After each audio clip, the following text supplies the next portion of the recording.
Valerie, are you on? Yes, I am. Oh, perfect. I just wanted to make sure you could hear us.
Sarah, do we know if Valerie's on? She is right now. Hi, Valerie. Just doing a sound check, making sure you got us. I'm here. Awesome. We can hear you as well. Thank you.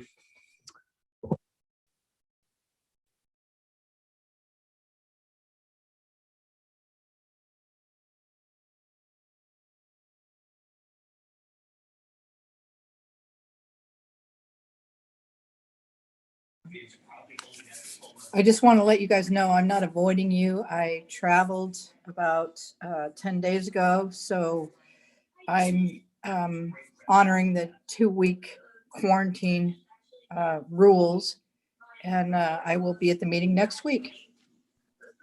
Well, thank you for your abundance of caution. We appreciate it.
Well, as soon as that one guy gets seated.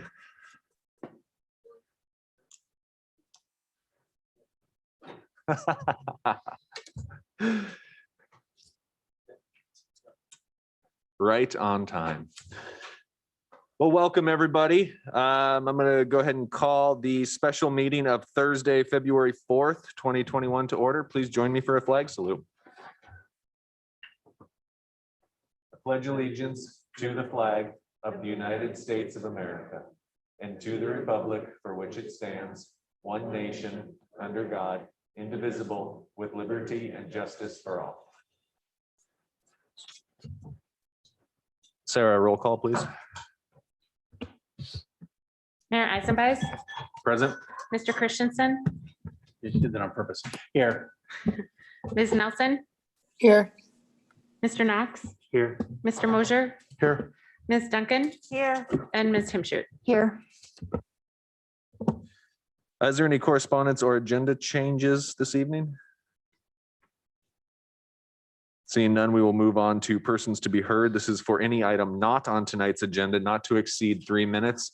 The public will note that as we have a little bit different setup tonight, there is a table sitting right behind the school board with a microphone that you can use. Please, sir.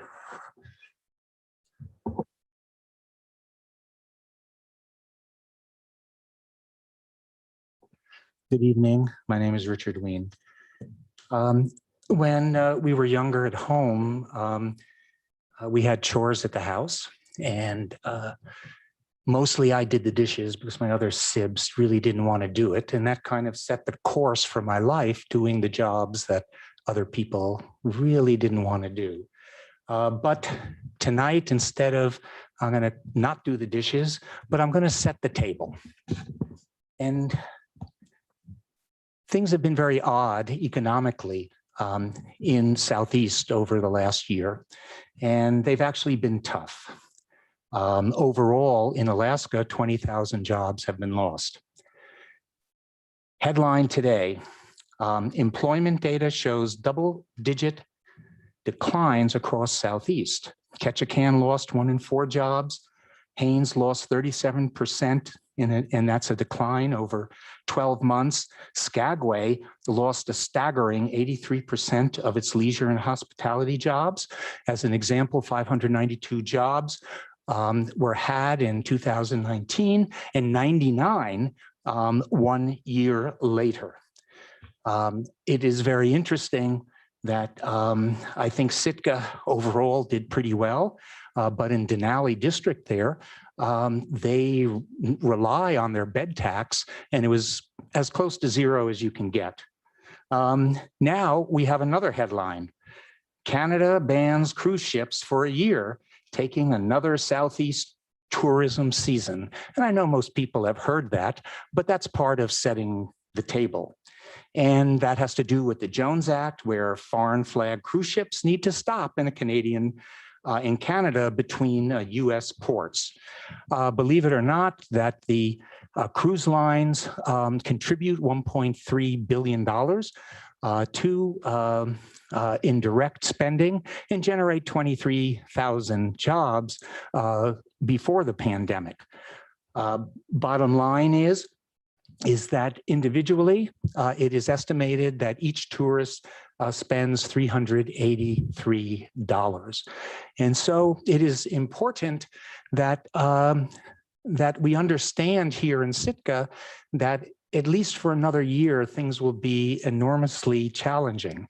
And I still think, and I think this is the 5th time I've said this, we need to concentrate on the independent traveler, which hopefully will make up some of the difference, as well as the need to talk as to where Sitka is going as far as the plan. And that's all I have to say. And I think that's a pretty lean table to be set. Thank you. Thank you for the comments. Is there anyone else for persons to be heard this evening?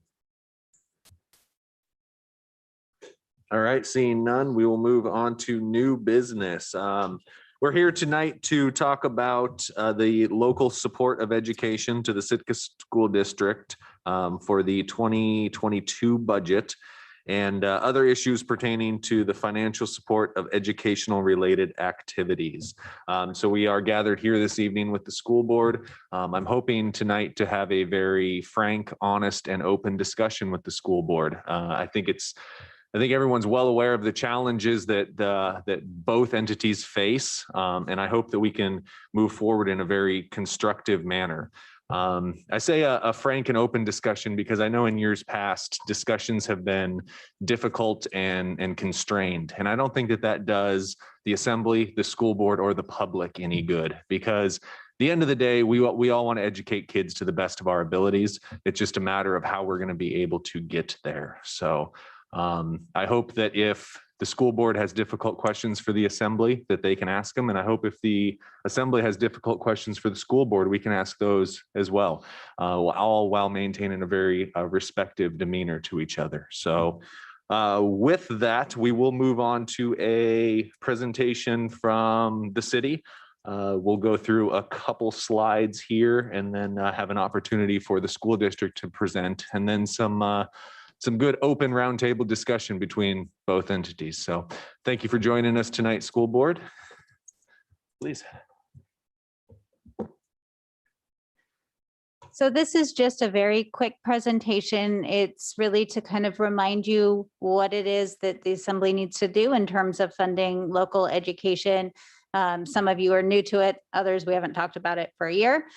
So definitely interrupt me, ask if there's any questions. I'm going to go through this pretty quick because I know everyone's had it for a few days.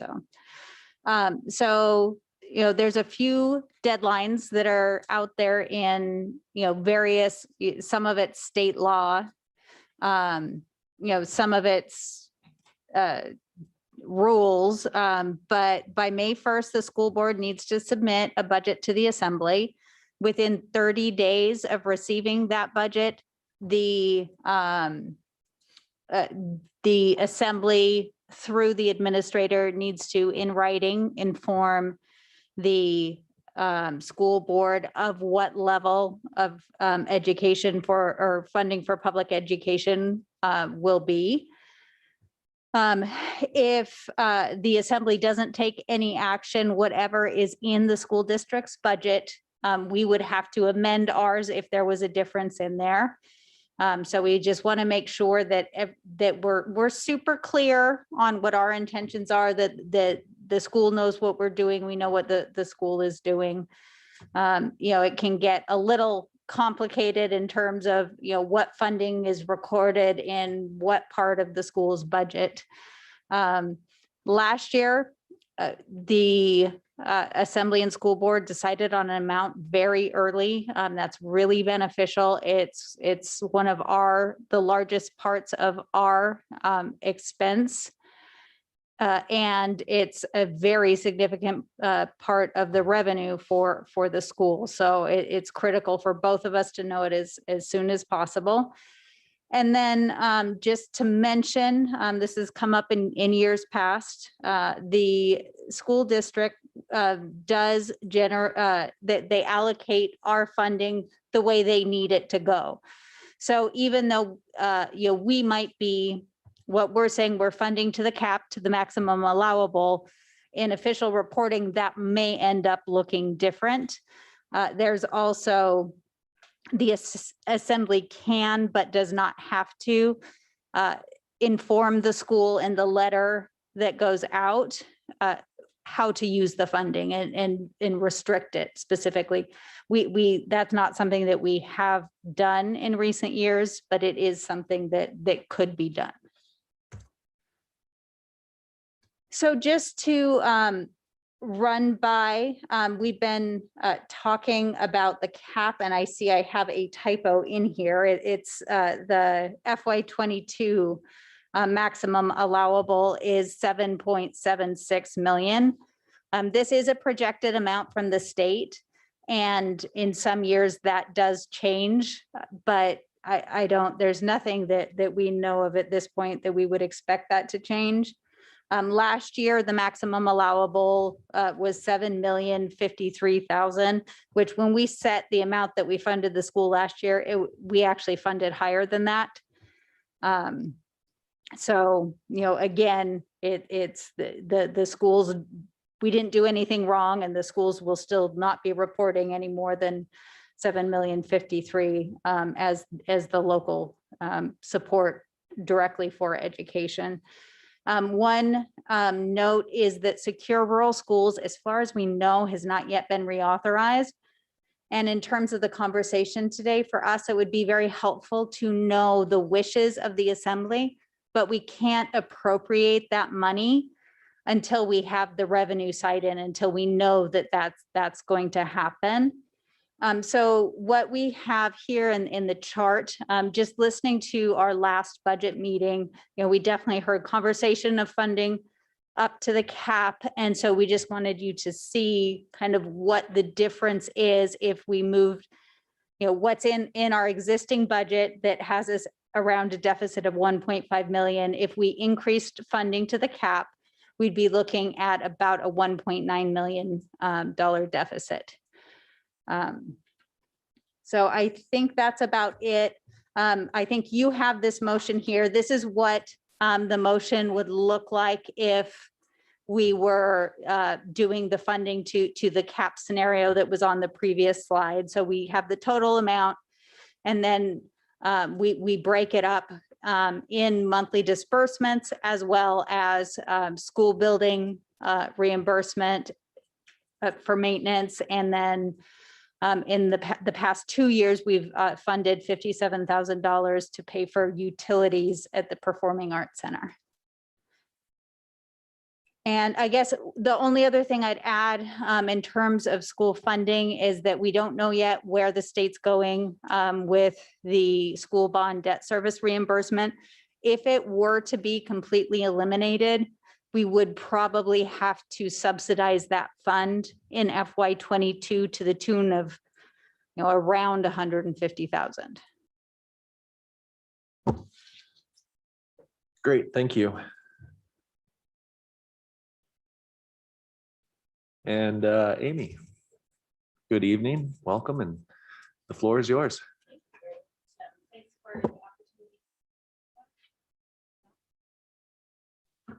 There we go. Thanks for the opportunity to be here tonight. We've been looking forward to this discussion with you guys, so thank you. I guess what I wanted to just start with is there's a letter that was included in your packet that I wrote a few days ago. And I just wanted to go, I'm hoping you guys all read it, but I did want to just kind of outline the assumptions of our budget that are listed in this letter. Starts at the bottom of the first page. Just to kind of give you an idea of where we're currently at and what we are assuming right now for our budget. So item number 1 on there is estimated health insurance increase of 12%. Item number 2 is a $1.4 million salary and benefit increased cost, but that I do want to point out that does include that 12% increase in the health insurance in item number 1. So when you include that plus like step increases in salaries, it comes to about 1.4 million. We are estimating a projected enrollment of 1,122 students, which is a decrease of 22 students for this next year. Item number 4, the state funding, the base student allocation is $5,930 per student. There are a lot of other factors that go into that, but that is the base amount where it starts. We are assuming city and borough local contribution at the maximum allowed of $7,764,150, which matches the number in what Melissa just shared with us.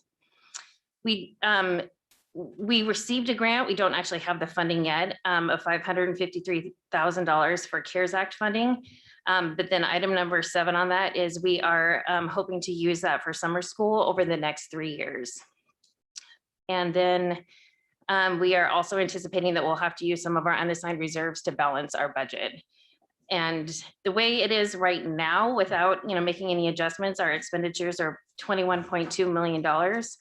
Our projected revenues are 19.4 million. So that leaves us a deficit of just over $1.8 million. So that's the starting point where we are working from. So that's kind of what I wanted to present to you guys. I don't really know if you guys want to start off with some questions for us, if you have anything. We did meet with all 5 of our school buildings last week. I actually wasn't able to be to a couple of them, but our board met with all the schools to go over, what their needs are, what their wants are and stuff. So our board has a lot of information they're happy to share with you guys. But I don't know if you want to start off with questions first or start off with just comments from us. Yeah, I would give the school board members an opportunity for further clarification if they wanted to, because you guys understand your budget a lot more than we do. So I think anything that you could give us initially would be great. And then if not, then we can definitely just roll into an open conversation here. So if anyone would like to address the assembly before we go into conversation.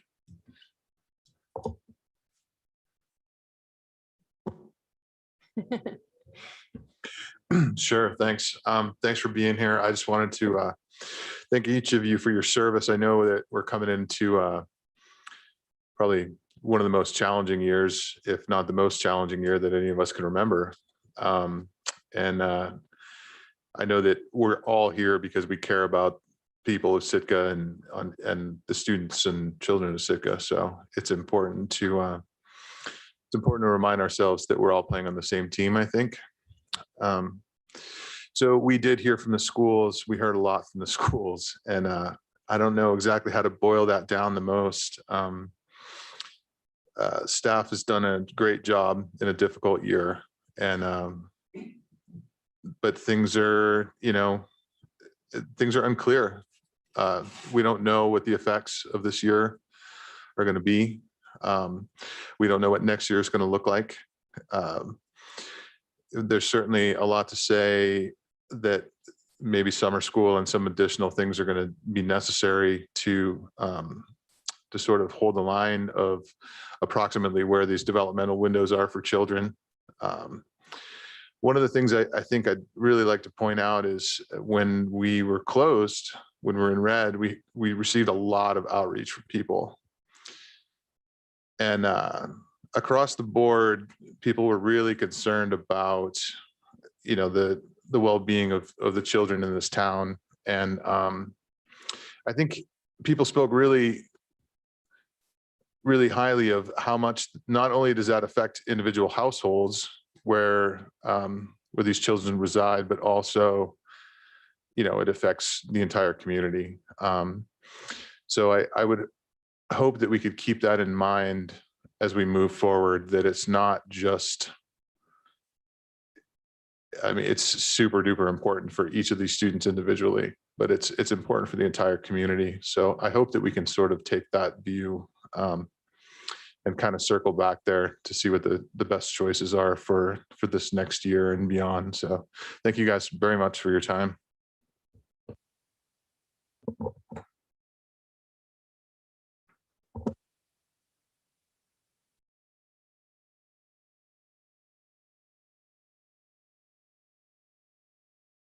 Sometimes when you're just starting it, you have to hit it twice to. There you go. Okay, yeah, we're dialed in here. Yeah, thank you for tonight and allowing us to be before you. My name is Eric Van Sice, Vice Chair of the School Board. And as Amy spoke to, we had 5 different evening or 2 evenings. We had 2 schools each evening and 1 separate evening for our 5 schools. Baranoff, Keat, Blatchley Middle School, Pacific High School, and Sick High School. And it was a different approach for us to find out from the staff early what their needs were, and as opposed to in the past where we kind of gave them a number and said, okay, we've got to work from there. And each of the 5 buildings and presentations were incredibly well done, very thought out with very specific details. And it near all of the 5 schools, the presentations really solidified just the work that not only has been going on this year, but historically has been going on our school district. It was very, very remarkable and rewarding to hear all that. The one, I would say the theme that was common of every school, and they didn't collaborate, they didn't exchange notes, these were standalone meetings, was basically recognizing the challenges that they faced, but they also shared the successes during the difficult times. And but the common theme was we really were in a very delicate position, and we really need things to stay just as they are. The thought of trying to reduce or cut back in any department or any area of the school, unlike probably any time in the history of the district, it was quite catastrophic just because of what they've been working with. So that was the very common theme, was do everything that we could to, at the very least, maintain how things were last year. But it was very good. There were some nuggets that were shared. There were teachers, I think even Rebecca, you may have been the one who shared, but that was echoed by other staff with the challenges of COVID and having to do virtual school. One of the things that they discovered was how much interaction or networking that the staff started to do among themselves and problem solving. It didn't even could be different grades. It was, the outreach and how our entire staff started to build connections and bonds on how to connect to children and teach them, which is our whole mission. So there was some, what they shared was that, even when COVID, when we finally get on top of this and get it under control, there will be many things that our district learned as far as education opportunities and methods that will carry forward. So the other thing was, so looking here at my numbers, yes, that was the same there that they talked about. I wanted to also circle back to last year. This is my 6th and final budget workshop or working with the city. And I have to say that for those of you that were involved last year with the budget process, that was amazing. And I know that it may or may not happen this year, but the benefit and the abilities that they enabled us to have an early budget. I didn't know if COVID was going to be hit was substantial. It allowed us to really focus. So I wanted to thank you for that last year. That was incredibly helpful. Right now, we have this projected number of potentially 1,122, 1,132. We really don't know for our student enrollment. A point that was brought up by one of our staff members is we currently have about 73 students in our local homegrown REACH homeschool program. But because of the measures that the district has done, the city has done, the Unified Task Force, our community as a whole, we could potentially see significant numbers of those homeschools children being back in the main buildings, brick and mortar buildings next fall, just because we've been able to demonstrate a safe attitude or safe environment. So that number could certainly increase. Part of our challenge also as a district, and I know the city, your staff faces the same thing, it relates to energy costs and all kinds of things, is we want to hope that we're gaining ground on COVID, but at the same time, we have to be planning. We want next fall to look much, much different, ideally look like fall of 2019 or 2020. We don't know. We just don't know. So we have to have, that contingency and ability to be flexible with some potentially still very difficult times.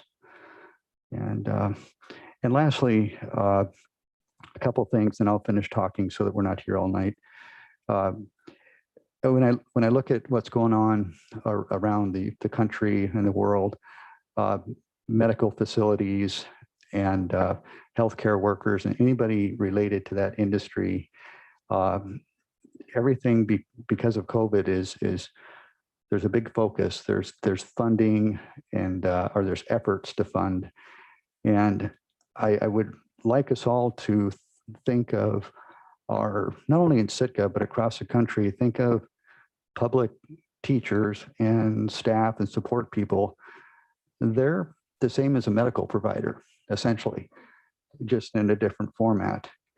And think of the children, K through 12, think of them as patients, and so I just like to kind of plant that in there as far as the care and what it's required. It's not just teaching, it's a safe environment.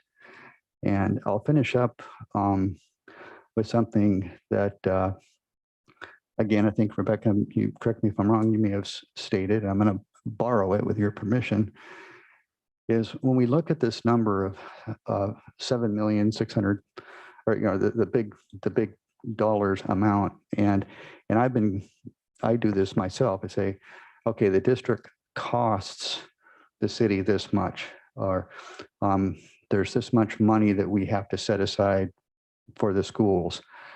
And I believe, Rebecca, you were the one a few weeks ago said, why do we call it a cost? Why do we refer to it as an expense? It's an investment. And if you even just, it sounds like word semantics, but even in daily talking, if I were to say, yeah, our budget, is a X amount of dollar, instead of saying cost, it's an investment, because it does pay off. And the results of that payoff are right here in front of us. We've got assembly members, we have board members, we have people that are staff, we've got medical providers, we've got startup companies and communities and businesses. And these are women and men that grew up here and went to our school system. And so it is an investment and it's paying off. So I would just ask that we keep these things in mind, and thank you very much for your time tonight. Thank you. Anyone else from the school board?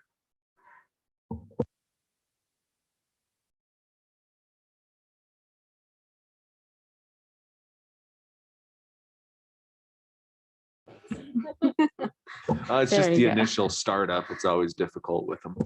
No worries. First of all, thank you for taking this time and listening to us tonight.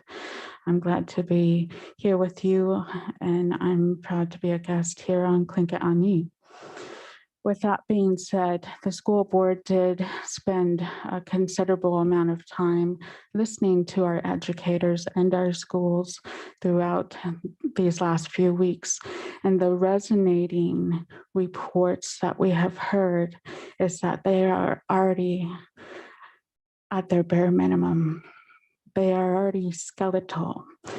And from what I have heard and listened to, number one, I couldn't be more proud of our educational system and our educators and all of the other organizations that have partnered up during this time and who have partnered up over the years to make our educational system what it has been. And might I say, during this time, while other educational systems were closed, our schools stayed open. And I'd like to say, while our schools closed, our kindergartners and first graders were still going to school. And that couldn't have happened without our educators. And that couldn't have happened without the help and assistance through Search and Dr. Brule and John's leadership. And we couldn't have gotten here today without the hard work that Cassie has also put in as well. I know that we are facing hard times with these numbers, and our futures are looking pretty bleak with trying to figure out how we're going to provide these services. But again, our Blatchley schools, our teachers there not only teach one subject, they teach multiple subjects. And while they have lost their librarian and library at this time, and last year they lost a PE teacher, they've rallied and they figured out a way to provide that service to our kids. Our high schoolers have faced a very difficult changing schedule that has required them to give up their sports and many of their memories that we have all taken for granted, that we ourselves have made. And so with that being said, I know that the numbers here we presented tonight, we're going to have to deliberate and see what we can do. But again, our school systems are already at its thinnest. They are already doing what they can possibly do to make our educational system the best for our children. So I'm very thankful for this open discussion. I'm very thankful for you being able to sit down and talk with us. I would like to touch back around and say, as you can see in our report, we are doing our due diligence. We have, with the help and foresight of John, we have presented the early departure to our educators as an option of trying to manage the deficit that we have. And we are trying to meet our ways and keep our school system intact with what we have. But we really do need your assistance in making sure that our teachers, even though I know for a fact, whatever number you give us, they will still come to the table and they will still try their best at giving the best education for our children. But as an advocate for them, I really do hope that we can fund to the cap this year. Thank you.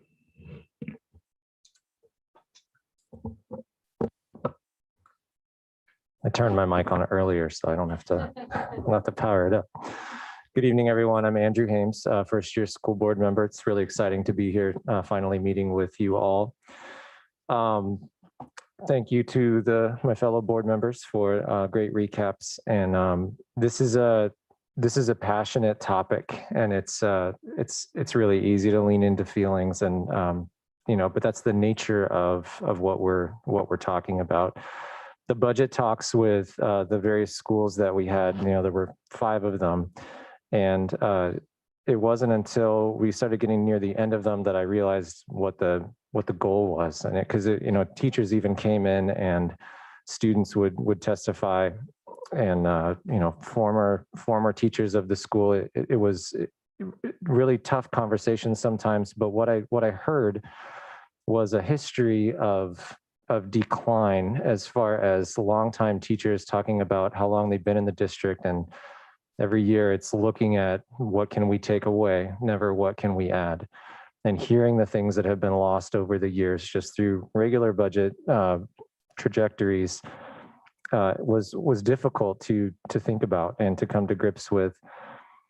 One of the longer serving teachers at Baranof, she challenged us to think about a different set of 3 R's, and that were related to the pandemic that we're dealing with now.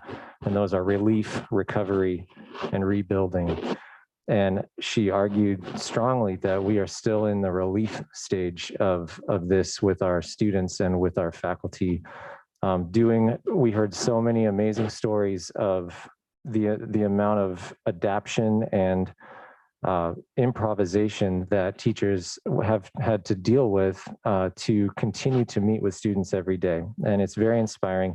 And as Blossom said, teachers by and large, I've been fortunate in my life to get to work with many amazing teachers in different capacities. And that's what they do by nature, is doing the best they can with what they have. Because at the end of the day, it's about the students that they all care so passionately about. They pleaded with us to consider this as part of the relief process, to keep things as the status quo. Some schools tried very hard to give us some suggestions of, we could maybe do without this, we could maybe do without that, but we've already lost this, we've already lost that.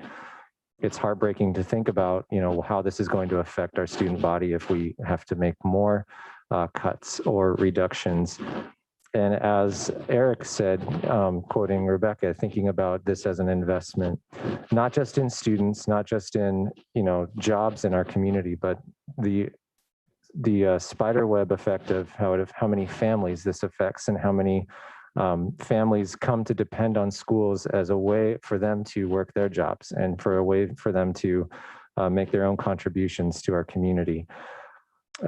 So I would encourage you the same I know that it's not just the schools that are facing a tough situation. We are all in this together. And that was something that I heard from teachers and from students as well, that no matter what we have to grapple with, we're going to grapple with it together. And I know that you as a body consider that as well. I really appreciate the tone of this conversation, and just the chance to sit down and speak with you all about this. So if there's more insight we can give, I know we'll all do our best to give that. And of course, thank you to all of you for what you do and the time you put into your positions as well. I see. So just a couple of things I want to mention really quick. Just a reminder for those of you that are new, or like Melissa said, we only do this once a year, but we have no ability to generate our own revenue. So I just always want to throw that out there as a reminder. We get revenue from the city and from the state. Really nothing from federal. Sometimes Secure Rural Schools comes through, but really that's it. We don't have the ability to raise taxes or anything like that. So this is it. So just a reminder on that. And then like Blossom mentioned, I was also going to say that we did start this early departure option. I believe we've given till March 1st for teachers, staff to sign up for that. So we'll know a little bit better here in a couple of weeks, what the results are of that. It would allow for 10 to 12 staff members to take this early out. And it would eliminate, if you have 10 staff members, that equates to roughly about $1 million. So that could help our budget tremendously. Some of those positions maybe would have to be replaced. It just really depends on the number of students, but we probably do also expect a staff reduction just because of our lower enrollment that we're projecting for next year. So wanted to point that out. And then I actually wanted, John Holst had a, did you have it to pass out? Yeah, a little sheet of paper to pass out.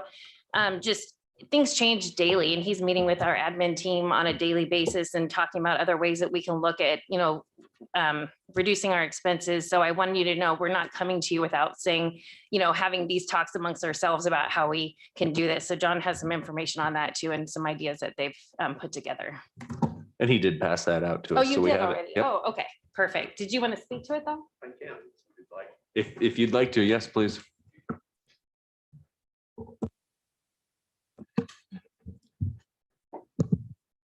What you're seeing in front of you is basically a worksheet that came from the admin team meeting this morning. And we had provided you with that $1.8 million, which was our deficit rolling the expenses from this year and the same staffing ahead 1 year. And then looking at the revenue and hoping that you'll consider funding to the cap. We are assuming that, and you can see here, we found a reduction of about 3 positions that we could handle without making a serious dent. And of course, our assistant superintendent position, we did not fill last summer. And so the district office took the first hit. So that the 3 positions brings down the deficit by 300,000. We started looking more seriously at our enrollment. We had a very small kindergarten this year, and we're thinking, and we have no way of knowing, but we think that there were parents that kept their kids home this year and didn't send them to kindergarten. And that's what led to a smaller cohort of kindergarten kids. These are hard to find because they're not kids that go to daycare. They're moms that are staying home with their kids. And so we increased the number by about 10. That's probably still not enough, but increasing it by 10 students eliminates another $100,000 deficit. We are budgeting for, and I guess I've been around for a long time, and the rural schools, the secure rural schools and roads has been around a long time. And I remember the time when it was called timber receipts, which is what it was. It was our share of the pulp mill and all the kind of logging. And this has been historically shared between the district and the city. And we're assuming that that will be the case. And also, this is going to be renewed. I know you can't put it in your budget that way and pass your budget, but we are assuming it is going to be. And we need that money in order to help lower the deficit. And then we have about 740,000 or so in undesignated reserves currently. Some of that may end up being used this year. We are in a deficit by about $350,000 right now. Green Lake, was a surprise to us when we got word that Green Lake was going to be shut down, which is going to impact us because we'll be on diesel from April 15th on, and that will affect our cost significantly. So we are suggesting we're looking at using half of the designated reserves because some of the rest of it might be needed for this current year. And we're down now to after our meeting today to about 820,000. We are looking at additional reductions in staff. I sent the administrators home today with a piece of homework. Come back with 1 or 2 fewer teachers and show us what the PTRs look like. And the board has directed us to keep the PTRs pretty stable as they have been this year.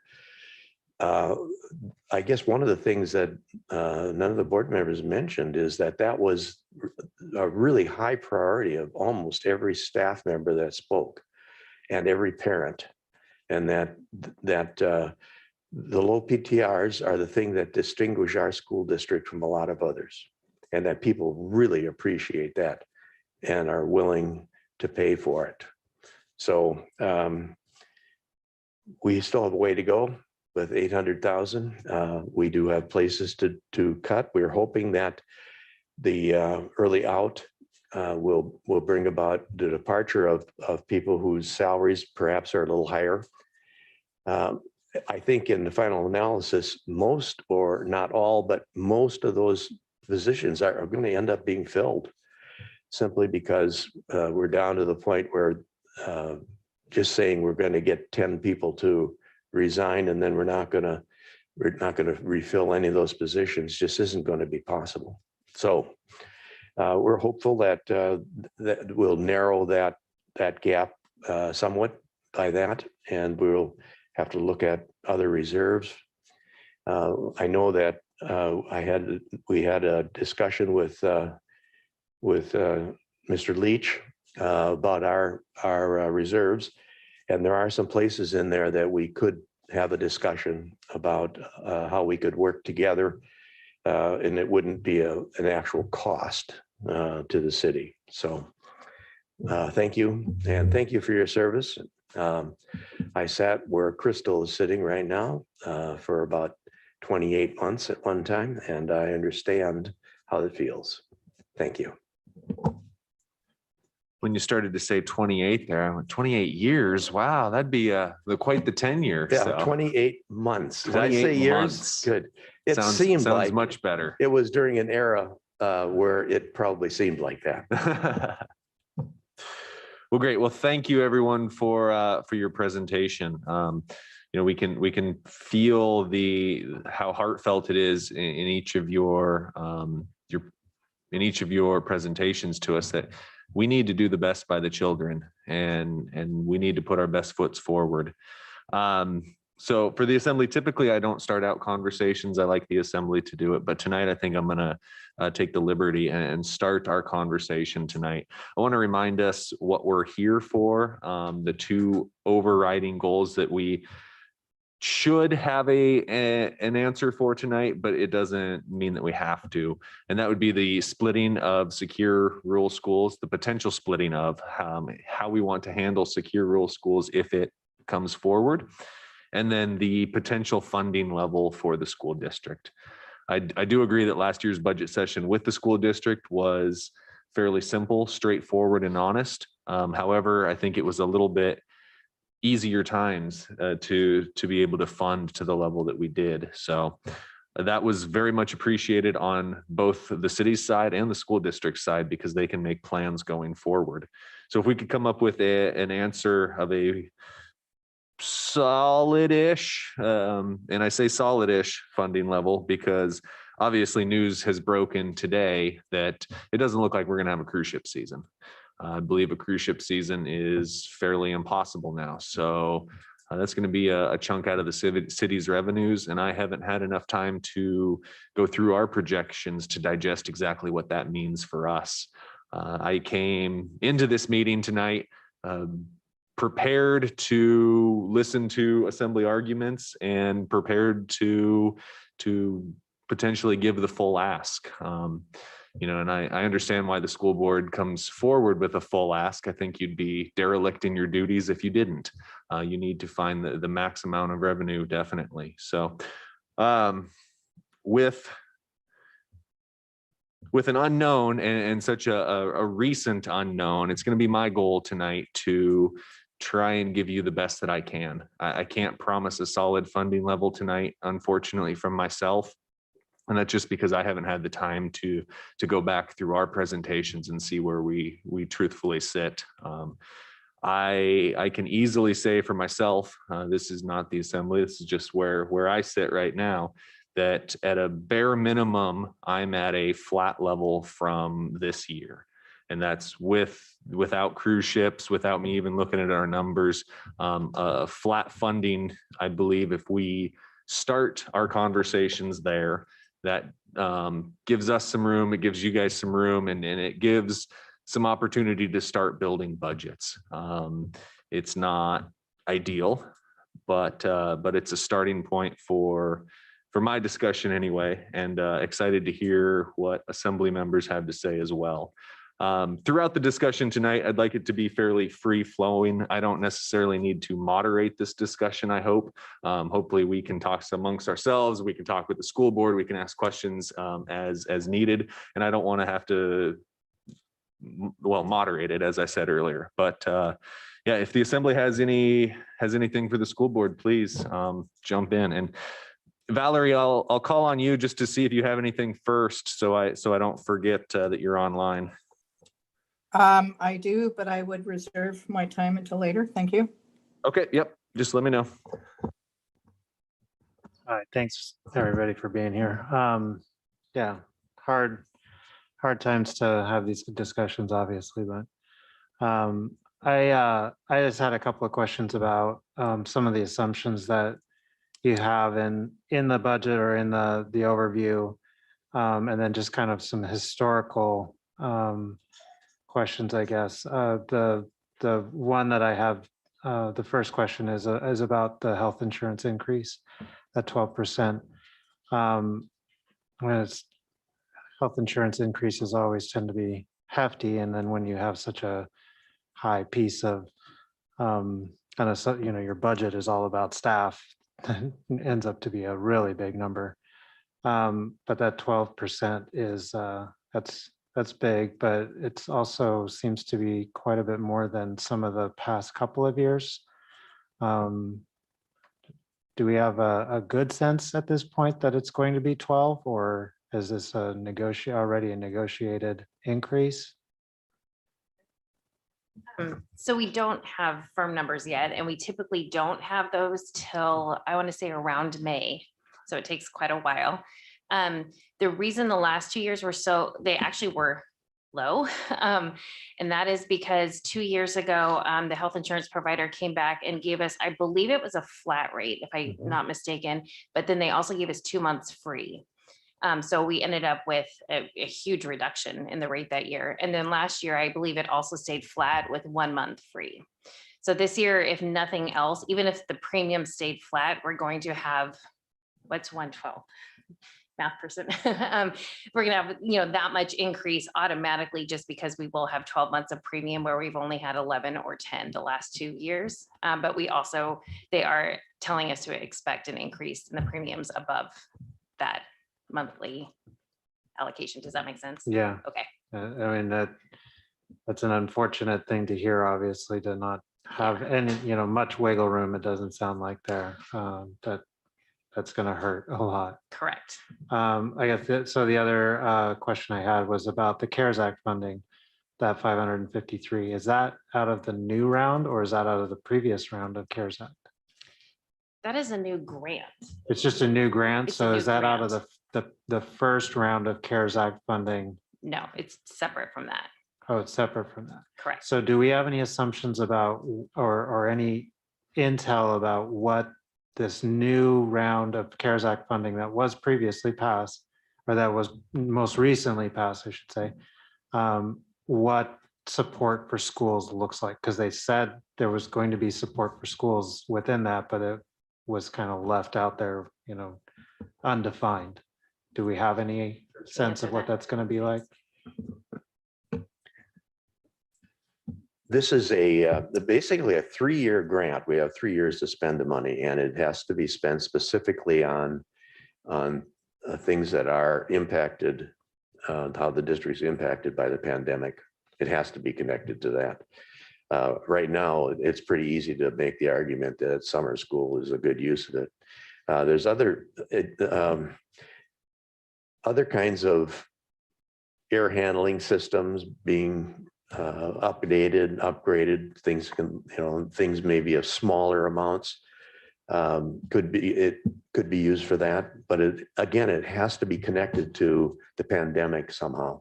Okay. And so we can't just roll it in the operating budget. That won't work. Right. And we're going to have to be judicious in how we spend it because it's intended to be a long-term thing, 3 years. So we very quickly spent the first round of CARES money, maybe twice, as Cassidy was telling me. Every time we turned around and say, well, we can charge that to CARES Act. So I guess I don't know if that answers your question. That does about the 553, sure. I guess I'm somewhat hopeful that there will be some support from the Fed at some point to help out because, it's obvious that, the strain on local municipalities and state governments is affecting our schools. And it's not just, it's because of the pandemic, but it's not just because of, mitigation or, air handling or other things like that. It's hurting all of us throughout. So the last question I have, I was curious about your comment about when Green Lake is shut down and you got some of the schools having to go to diesel. Do you have a sense of what that kind of cost looks like? You said it was significant, but I'm curious what significant is. What is significant? Maybe much as $100,000. Okay. I mean, it's going to be you have to also realize we've got windows open in order to keep the air handling and we're sending the air that's in the buildings outside instead of recirculating it, which is what we have normally done.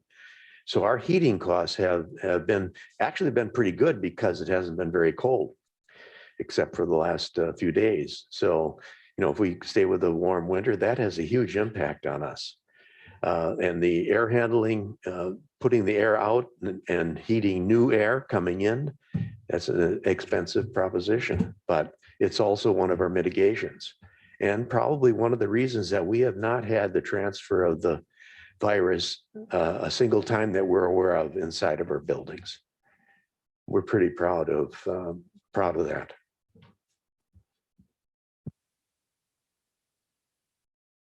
Yeah, John. If you don't mind, I just want to add one thing. We're not switching them to diesel. As we do the Green Lake project and draw the levels down, all of our interruptible customers have been given notice that if the lake levels come down and we exceed capacity on the other hydro facility, that there's that potential to switch over to diesel when the peak loads hit. Sure. Yeah. So I really appreciate the breakdown of the budget that you guys gave us. And I know a big part of it was the health insurance, but I have to admit, I was dismayed to see that big of a deficit if we funded the cap. I mean,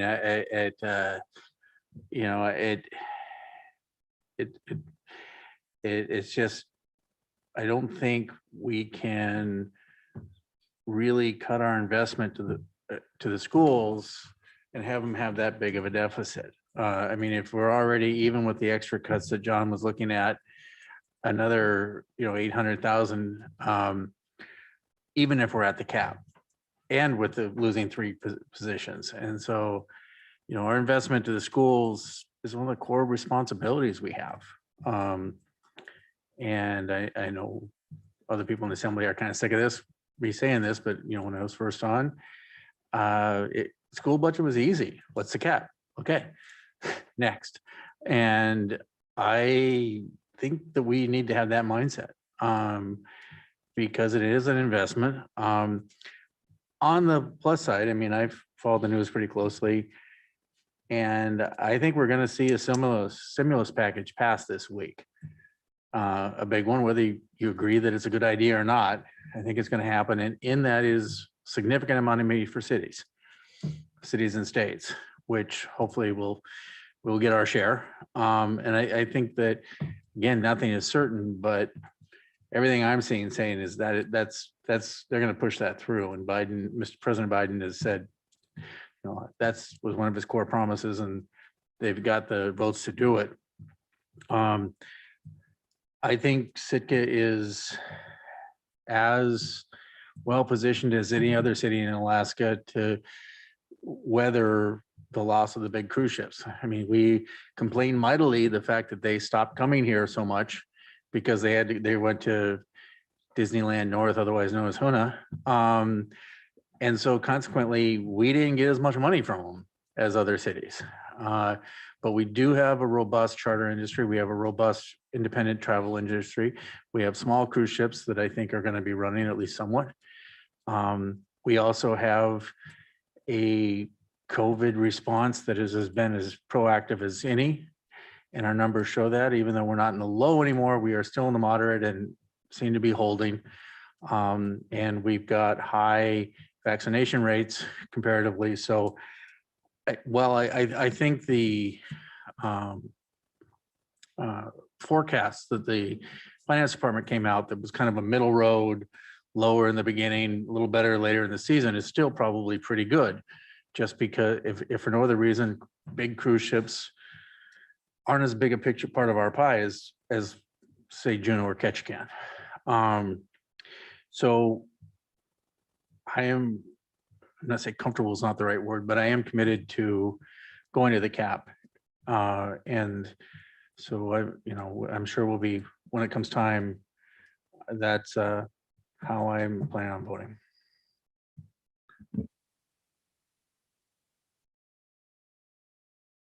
I'll go. I'm gonna take off my mask while I speak. It's easier to hear. So I appreciate everything the school board has said and Mr. Holst has said. And before I go any further, I want to say how much I appreciate not just you, but the entire school district and the school teachers, the support staff, paras, school nurse, everyone.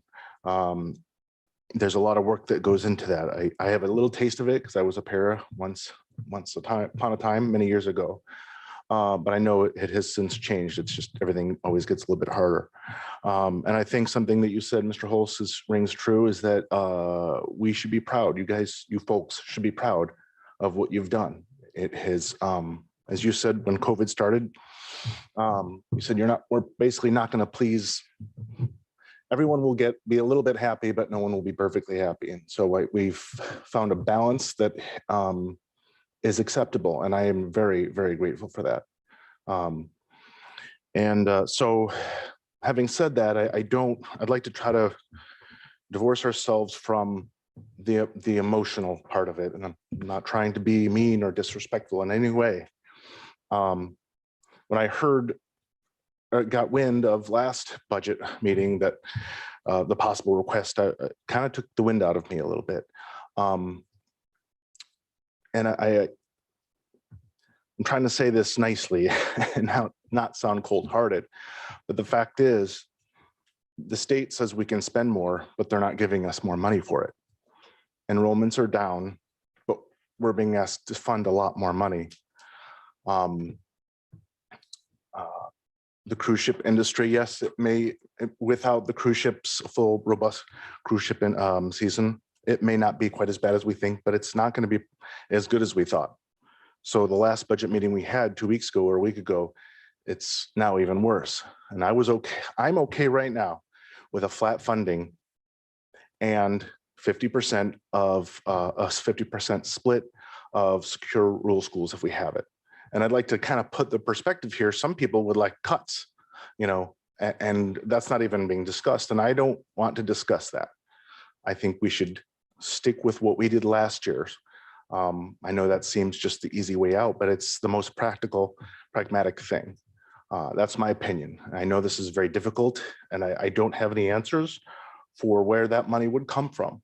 I believe at the city level, there have been a lot of cuts and efficiencies that have been made, but I also understand that the school district budget and the whole system is completely different. It's not as easy to change things.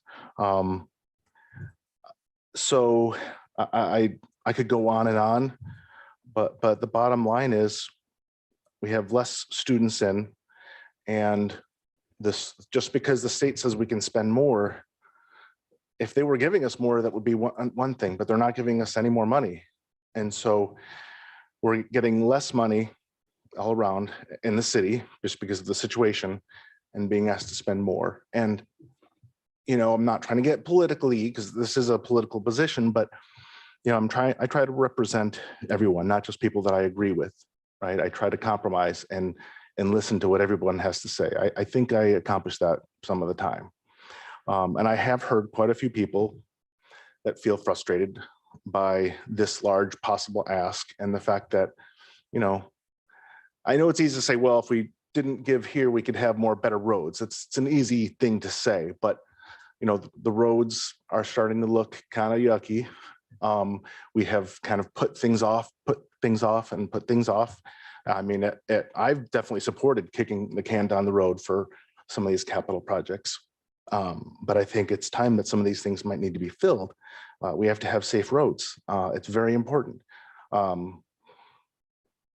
And so I have no other thing to say other than I appreciate you. And I'm thankful that we're having this healthy, open, honest discussion without a lot of hoopla. I don't really like that at all. So thank you. And this is, in my mind, this is not talking about the value that the school district brings or that children, this does to the children and the community as a whole. There is not, that's beyond contestation in my mind. Okay.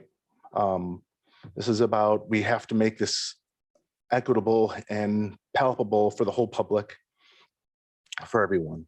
And so I'm not asking for a cut.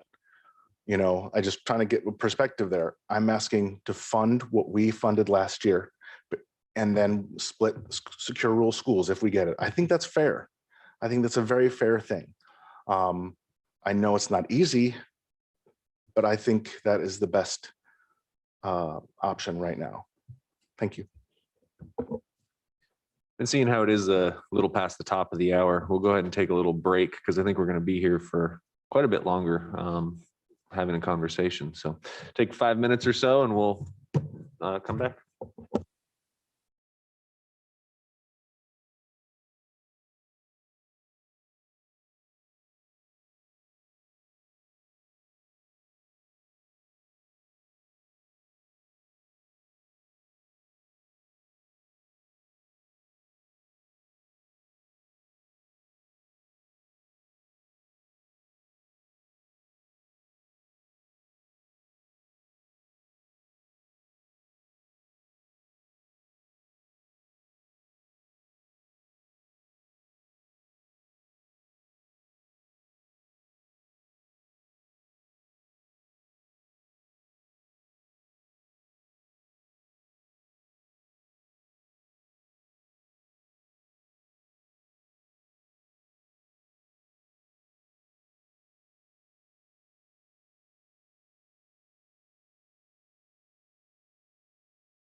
All right, well, we'll jump back into this here now that everyone is seated. Anyone else from the assembly with questions, comments? Mine's pretty short and quick. So I heard, so I guess I'm here, and education is an easy one. We fund it, we support it. That's not a question. The outstanding questions and what kind of makes me feel uncomfortable at this point in time has to do with a couple of outstanding dates. So I heard March 1st, that's when early departures, you will know what that actually looks like. I also heard stimulus package, and I was wondering about that as well, because we heard that we're going to get support from municipalities or school or both, and we still don't know what that looks like at this point in time. And then the reauthorization of rural schools, that's also going to play into the picture. So I feel like there are a lot of unknowns. So maybe what Stephen said is, as of today, it would feel more comfortable if we could extend this, get a fuller picture, but I know that that's just not how it works. We're usually the first ones to have to go. But again, for me, education, it's always been an investment. Who spoke to, we have assembly members who are educated in this community. I was one of them. And so I think the school district does a great job of empowering our kids to basically pick up the slack and become the next generation that's running this town. So there's a lot to consider. And then the cruise ship, of course, that announcement had to come before this meeting tonight. So those are hard things that are factoring at this point in time. So I got a lot of things going on around this subject, but again, education is really at the heart of what our community offers. So thank you so much for being here, and thanks for all that you guys do. I know you guys are having hard discussions, and we're having hard discussions too. So Ganashish. Would you like to check in again with Valerie and see if she's ready? I have a bunch of questions. Yeah, please go. I think it'll be informative to all of us. Well, it's all over the map. So unfortunately, I'm not able to kind of collect my thoughts into one coherent direction. But I have several questions I'd like to ask. And I want to point out, I came in here after hearing about the Canadian announcement today, thinking the sky is falling. And it is, but it might not be falling as fast as I thought, because the budget that we talked about on January 21st, according to Mr. Leach, included not having cruise ships this summer. So I took a lot of relief in that. I thought, oh my gosh, we're going to have to go back and redo everything. So I know that we went with kind of a mid-range, I think it was called version 2.5. And so I'm comforted by that a little, not a lot, but a little. And then I don't know if it's too personal a question to ask the district, but what is in your reserves? Like, what is your number? I believe it's right around our unassigned reserves or total reserves. Well, what is the distinction?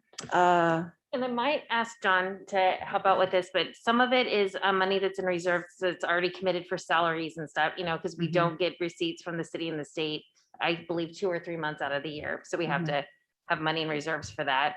And then some of it is unassigned where it's, you know, it just hasn't been allocated yet. So. Okay. And would you like to, he has very detailed information if you'd like it. Yeah, I guess I'm just wanting to have complete transparency. Yeah. So that, and I think there's a state law that a district can't hold more than 10% of their total budget in reserves. Where are you on that 10%? Are you at 5%? Are you at? 4%, okay. I believe that's only the unassigned reserves, though, that can't be, that factor into that 10%. Yes, okay.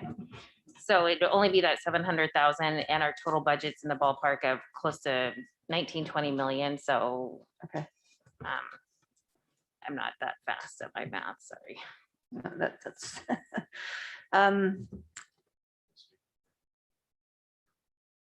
so there's a certain amount of looking into the crystal ball that has to happen every year. And I think everyone's crystal ball pretty much got shattered in 2020.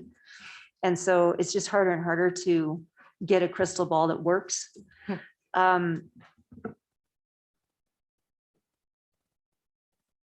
In the past, so when it comes to budget season, I'm a complete novice at this table, but I've spent quite a bit of time trying to be an advocate for schools and the investment that we make in schools, which was pointed out multiple times.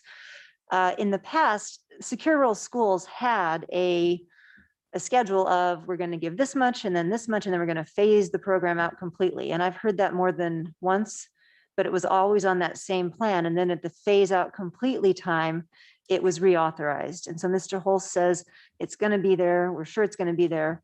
I'm nervous about that because of having seen a phase out plan. And so I want whatever we do to be fairly independent of that. I want that to be the extra icing on the cake or the cherry on top or whatever. So that's just my personal philosophy on secure rural schools. Let that be a windfall that we all celebrate when we get it, but let's not count on that.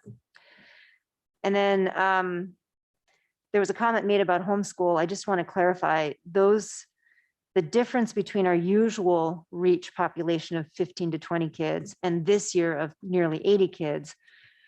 Even if those kids came back into the district, in a budget sense, it's not that much of a gain to us. There would be a gain to the district, but those kids are already getting a certain amount of the BSA. So it just would be the full amount instead of that marginal amount. So that's not gonna save us. The idea that you're going to lose 22 students, how is that calculated? And how, like, I know that overall there's a general population decline in Southeast Alaska. A concern I have is, yes, we hear about this decline, but now we're going to get the Cutter and maybe the search project, and the expertise that we might be losing right now in district staff is desperately going to be needed if we're able to grow our numbers again. So having this really horrible year ahead is terrifying, not just because of all of the obvious things that are terrifying about it, but because we could lose, especially with this buyout plan, not buyout, but especially with the incentive plan for people to leave, you're gutting some of your most veteran teachers who are the core of mentoring your younger teachers. So this idea that your enrollment is going to go down, how certain are you in that number? So I don't know the fine details of it, but Cassie came up, our business manager, with a kind of a formula that because I think what she has told me is years ago, they kind of just guessed and they were always wrong. So she came up with a pretty complicated formula based on a lot of different factors. And she's been using that, I want to say, for about 5 years, maybe now. And we've been pretty close every single year. Honestly, even this year with COVID, it's been pretty darn close to what we had originally anticipated. So it's scientific and mathematical, but it does really seem to be fairly accurate. So. Okay, thanks. Mhm. I have a question for Melissa. Is there any way for us to know? We know that we have a lot more revenue coming in from independent travelers, and we're thinking in 2021 we'll do better with independent travelers. Is there any way to know historically how much of our revenue came from that sector versus large cruise ships? I mean, I think the only place we can really look is comparing this last summer and what happened there. And so I tried as much as possible to, considering that the first quarter of the first seasonal quarter, so, the April through June, that period there, we had travel restrictions. So we didn't even have very many independent travelers, whereas that definitely you could see in town that we had, people on charters around. And so I think that's the best data that we have. And that's what I use to really kind of infer for, the coming periods. So the number that we looked at on January 21st or whatever, I took a screenshot of it here. That number we feel pretty good about still, the version 2.0.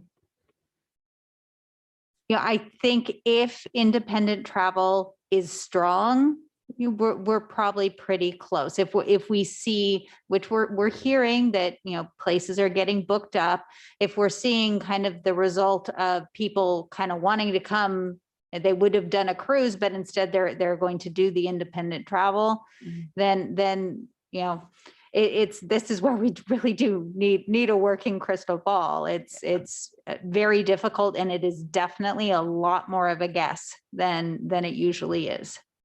And I'm struggling because no teacher serves on their local assembly or council without saying we will fund to the max. I'm going to stand behind that 100%, but today shook me up a whole lot with the cruise ship announcement. So I'm going to go a little bit further afield here, and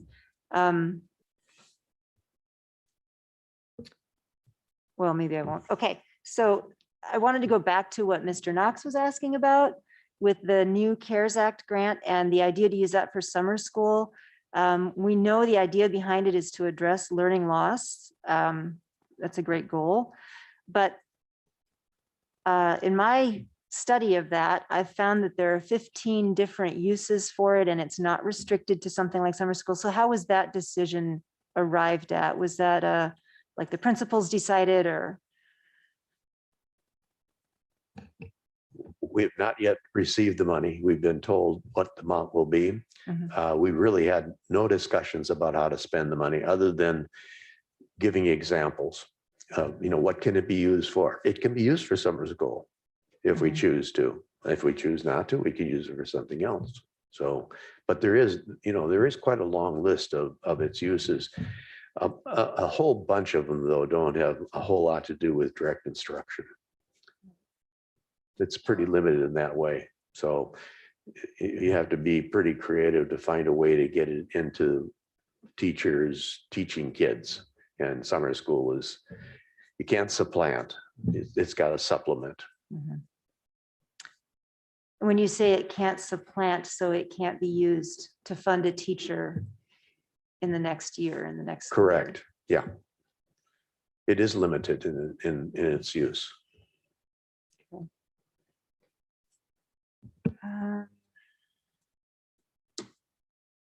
Okay, well.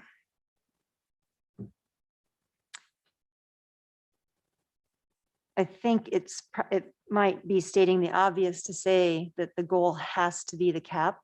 It just has to be. But I'm with Crystal and everyone else at this table who's saying there's a lot of stuff up in the air. And so that motion that I saw, do we do that tonight? This is a work session, right? We're not actually voting tonight, are we? This is a special meeting, so you have the ability to make the motion, but you don't have to. And that would leave the district wondering what's happening. It would. I think that they could pick up a lot on just our discussions. I've actually spent the last 10 minutes looking through our meeting dates to see when we can have a second meeting with the school That's board. exactly what because I'm that's- thinking is I am so sorry. Unfortunately, I but- think it's going to be necessary in this instance. So. Yeah, I guess I'll just leave it by saying, I can't imagine doing anything other than funding to the gap, but I can't also imagine a pandemic, and I can't imagine a second season without cruise ships. So there are a lot of things that I can't wrap my head around right now. So my value statement is, I absolutely want to make sure that the district has everything they need, because the city, in cutting back, you can squeeze another year out of a vehicle. You can do a lot of things in the city, and our roads are a mess. There's no doubt. I've been appalled at some of our roads. But you can't fix a child who's broken. And so we need to not let our children be broken any more than this pandemic has already caused. And so there can be no greater investment this year than what we do in our schools. And yet I have to also recognize how much the community needs right now. So I am at a loss, obviously, not at a loss for words, because that never happens, but I am struggling with what to do in this situation. I think I can be more firm in my commitments, both to the community and the district, if I have just a little more information. Like I said, today felt like the rug getting pulled out. I guess I kind of saw it coming, but I feel really shaken up by our new budget scenario, and I'm not going to be able to make this motion tonight, but my goal is to make sure the district has what the district needs. Yeah, John, please. Well, I do have some questions, but if you want to catch Valerie first, I'd like to go.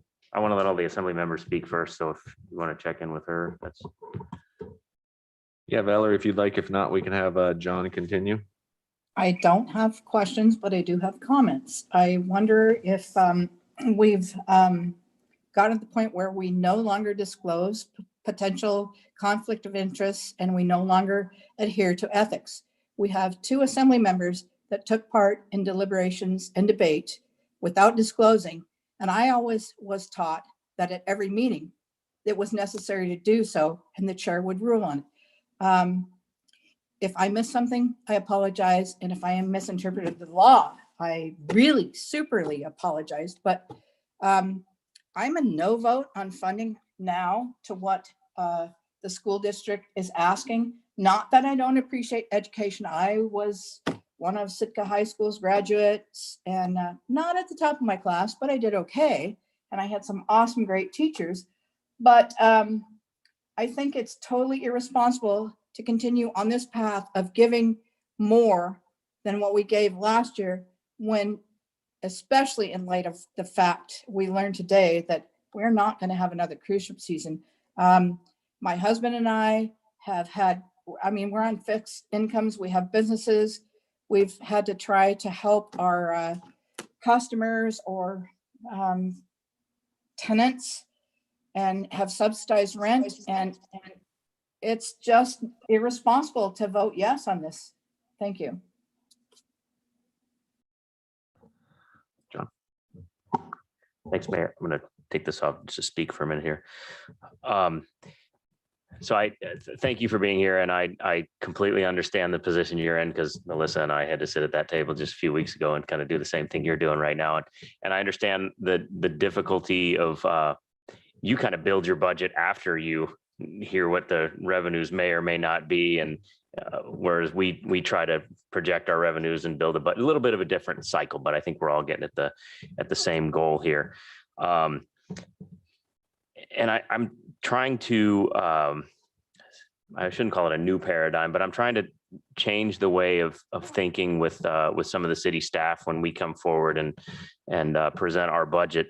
And I'll apologize if I'm wrong in this statement, but I'm pretty certain over the past few budget meetings, you've never heard me say the word cut, because I don't want it to look like we have something, we're used to it, and we're cutting it. And we started this year's budget with a requirements-based, zero-based budget. So we started from the beginning and said, what are our absolute core services? And we met about this before a few months ago, and it was our public safety, public infrastructure, and absolutely education as one of our 3 core services. And if something didn't tie to that, it was an above the line thing that was thrown out as a decision point for the people that have to make the difficult decisions for the city. So my only question is, as you guys start to build your budget, and don't pretend that I'm trying to ask you, specific ways to build your budget, but what does the school district consider their core services as you build your budget going forward?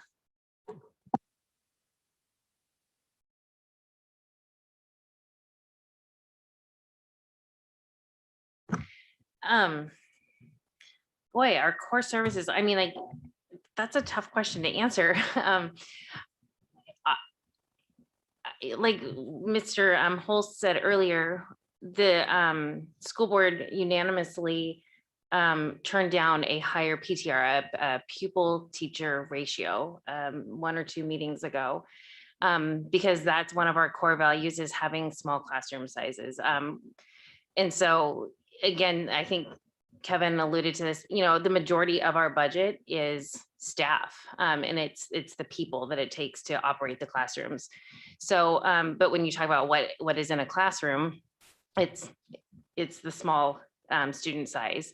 I try to keep the emotions out of it, but I just have to say too, it's hard to how do you put a value on education? How do you measure what our kids are getting? There's test scores, there's, so many things like that. I'm not a firm believer in standardized test scores. I'm a believer in, does a kid walk away feeling loved at the end of the day? And that's emotional, I'm sorry, that's the way I look at it. I'm so proud of our district that we took this year and completely redid what education meant in Sitka. And we've been so successful. And what do I guess consider that success, and what that core value is that every student sees their teacher pretty much on a daily basis, whether it's on a video, whether it's in a classroom, they see their teacher and they are in small classroom sizes where that teacher knows them and they know what's happening and they have that personal one-on-one interaction. And that's something that most of our country doesn't have right now. And so I guess it's the classroom sizes and it's the teachers, because that affects the mental health of our kids. And the mental health of our kids determines, like, several of you said, our future. So that's where our budget is built, is what is most important for our kids. And we are very fortunate that we include extracurriculars in that. We have music, we have drama, we have art, we have shop, we have probably the best CTE program in the state, because it's about the whole person and the whole child. But does that answer your question? I mean, it's just based around the student and what the student needs. Yeah, it does. And thank you. It's, again, the point of my question is just kind of where were you all drawing your line as this is the have to do's, this is the want to do's, and because you're going to have some tough decisions to make going forward. And I was just more or less curious of what's the want list and what's the need list. Yeah, or go ahead. I'm sorry, I guess I would elaborate on that and just say, if we had to cut, it's really staff. So then it's a matter of, is it larger classroom sizes? Do we cut music and arts and, those things? That's really, we can't close buildings. We can't, it's staff. And then it's the decision of what programs we're cutting there. So. I'd like to just add also, I remember one of our meetings a little while back, you were talking about, it encouraged us to, as we entered into the budget season, to think of the R's, the core basics. And growing up in the generation that I did, there were a lot of things that were just hammered in, rote. But what we've been able to experience in Sitka, and we see it across the country and even in other countries around the world, is the whole package. I think it was Blossom that spoke to,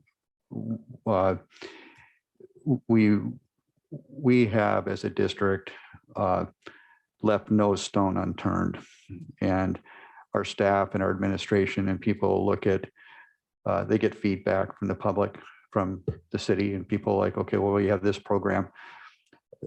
Many of the programs, for example, I was a coach at the high school for 6 years. That entire budget for our, if you want to just talk about athletics, and activities is not just athletics, but let's just talk about athletics. It is microscopic in scope as far as what that amount is. And I'm not exaggerating, but the benefit of what it provides for keeping a student engaged and whatnot. So that's what has transformed from my generation to this generation, is the recognition that the things like that my generation, or even doesn't have to be my generation, think of extra or fluff, really is the glue that binds a lot of what makes the whole dynamic of a school. But I can assure you, as the older board member here, as far as years, we do have newer assembly people. We have individuals like Tor that's been here before and back. But one thing I can say, and is that the thing I've seen in this is my 6th year, is that the diligence to look so deeply into our budget at what we can cut, what we can trim. I've never seen anything like that in any other business model. And I can honestly and confidently say to anybody who rails about the cost of public education that we're doing the best job as anybody here. So it's and I know that with the news, I had just got caught up, we're talking about the commercial or the cruise ship industry. And that is I work in an environment where I see the current construction going on out the road. But I also have a lot of confidence in this community. When we look at our response as Sitka Borough, City and Borough of Sitka to the COVID since March, when you start looking at other communities across the state and across the nation, we're right up there at the top. And that's because of hard work from everybody within this room and within this community. And believe me, that's attractive to people that are cooped up, want to go somewhere. And while we may not have big ships arriving, we have a lot to offer in this town, and we've worked hard to make it that way. I think we might surprise ourselves a little bit and this is one of those possible nuggets that we are forced to be weaned off of something that we've been so used to. Then that opens up other doors and opportunities. And one of those attractors for long term is our infrastructure and our schools. So I also want to say, as far as last year, I actually printed off your entire budget, and it was just so I could see the depth of thickness compared to our school. And I went through it, so it's very remarkable what you have to work with. So we understand that. But one thing I can say, and you're aware of this, but maybe for the listening public, is even though COVID hit really hard our business community and economics, one of the reasons we survived was our commercial fishing industry. We have an industry that's based here and comes here that is absolutely phenomenal. My one day a week, I worked at what used to be Murray Pacific, working in the warehouse, and we didn't miss a beat. I mean, and that industry is coming back. So what I'm saying is that today was really bad news, definitely bad news, but I feel confident that, we have other things that'll come around. That doesn't help us right here tonight. And lastly, I would ask all of us not to get hung up. I know we have to on the reduction of numbers. I hear less students, you're wanting more money. And what we have to think of is less students, increased needs. We don't know, it could be years before we really know the impact of what this has done to our children and their education. And we're just trying as a district, and I know you're trying as a city and borough, to do everything we can. And so anyways, I'll stop talking there. But as far as the core subject and core basics, we're, like Blossom said, we're right down to the marrow. We're down to the. I have one really quick answer to that as well. And I will be quick. When I hear you ask that, in my opinion, it's the services that we provide to our students. And one of those services that haven't missed a beat and was one of our priorities, and that we continued even during the pandemic, was our special needs and our IEP students. They were taken care of even through the summer at our district offices with very rigorous COVID rules and regulations on how to serve them. Actual services that were cut, our elementary school and our middle school do not have a library or librarians. And I'm going to reiterate it again. We are very at our most minimum, and we have looked over our services, and I'm going to echo what Amy said.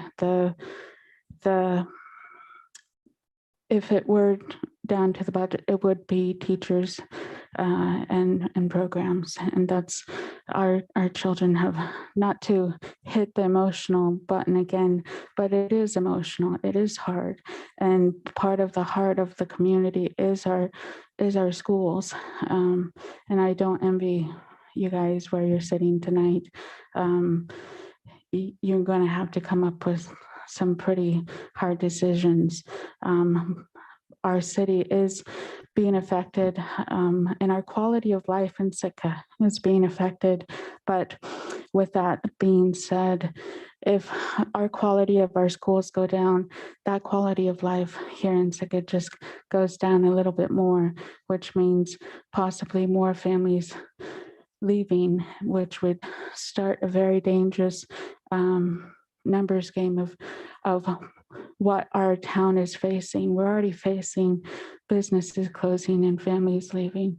So thank you.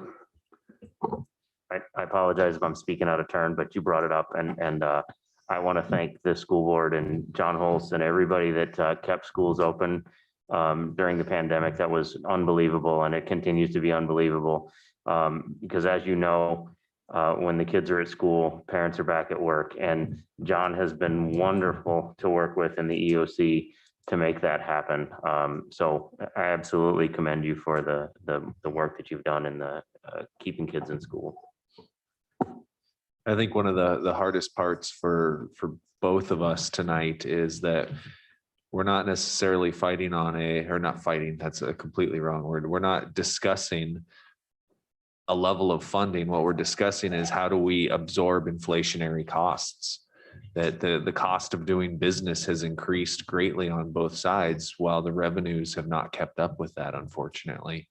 So we have to figure out a way where we can fund the increases in healthcare and the increases in our cost of doing business while still maintaining that same high level of service. And it's an impossible feat. It becomes harder and harder year after year. I wish we were in a 2004 timeframe where the city had so much cash that they were giving it away at the end of the year, and it was easy to fund the schools to the cap because you had the money. Inflationary costs have made that not possible. We talked earlier about how our kids are an investment and that this isn't actually a cost, that we're truthfully investing. And if I invested, I would want a guaranteed return from whatever entity that I'm investing in. If you're talking stock market, some funds are more high risk, some are lower risk, but you as an investor, you look for some sort of guaranteed return from what you're investing in. Something that's going to help me come from a flat to an increased funding level is a solid plan to close our achievement gap. I don't know if there is an action plan available. If there is, I would love to see it. But if the school board could come forward with a solid, achievable action plan to close our achievement gap, that's going to make me feel really good, because that's something that we've talked about for years and years, and it still needs work. And if it takes some cash to do that, that's something that I'm extremely willing to do, because that's important to me. I hope not, but I think that there's potential with COVID that the achievement gap has not widened, but spread to more students. I'm a person who would not be able to learn on Zoom. And so I would have been left behind in this if I was in the school district right now. So I really want to make sure that we are focused on that in these next coming years. And that's some information that's going to make me be able to provide a larger number a little bit easier. And then one other number that I do not have that I would like, if you happen to have it off the top of your heads. So this year, it looks like it's about $21.2 million in expenditures. What was it for last year? 21.6, I believe. 21.6. Yeah, I can pull it up really quick though. Yeah, the historical data like that helps me as well to kind of see trends anyway. Yeah, I just to say, I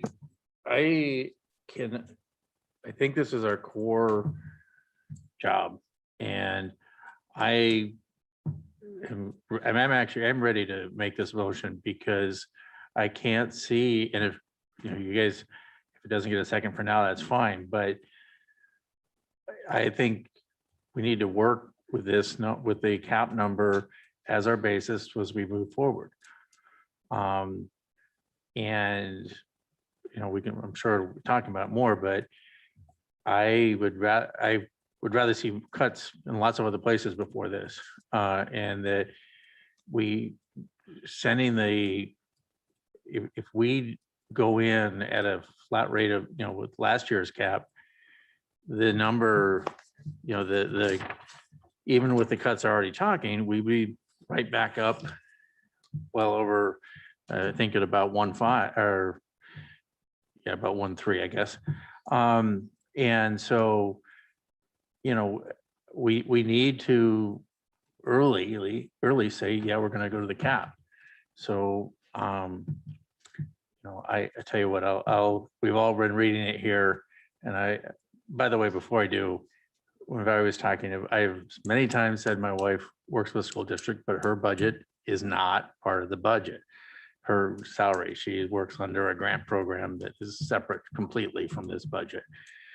Plus, Alaska law specifically says that school district employees and spouses can vote on that because, we wouldn't have assemblies in many places otherwise. But anyway, so if nobody wants to, but I'll make the motion to the proposed motion to include the FY22 draft administrator's budget to a total amount of 7,764,150 and so on. And if nobody seconds it, then we'll have another meeting. Okay.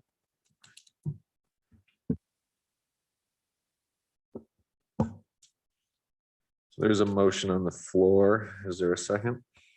So is the motion on the floor because he didn't complete the full motion? I think it was. All right, I'll read the whole thing. All right.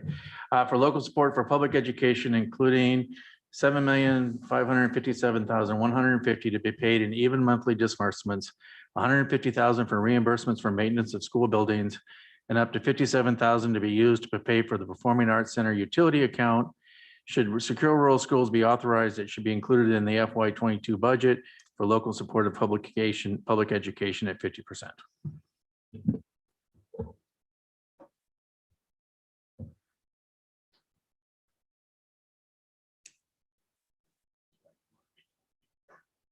Give it one more chance for a second. As a reminder to the assembly, if it is not seconded, the motion dies. Second. All right, it has been moved and seconded to include in the administrator's draft budget a total of 7.76. And it goes on to break that down. Is there any public comment? Please.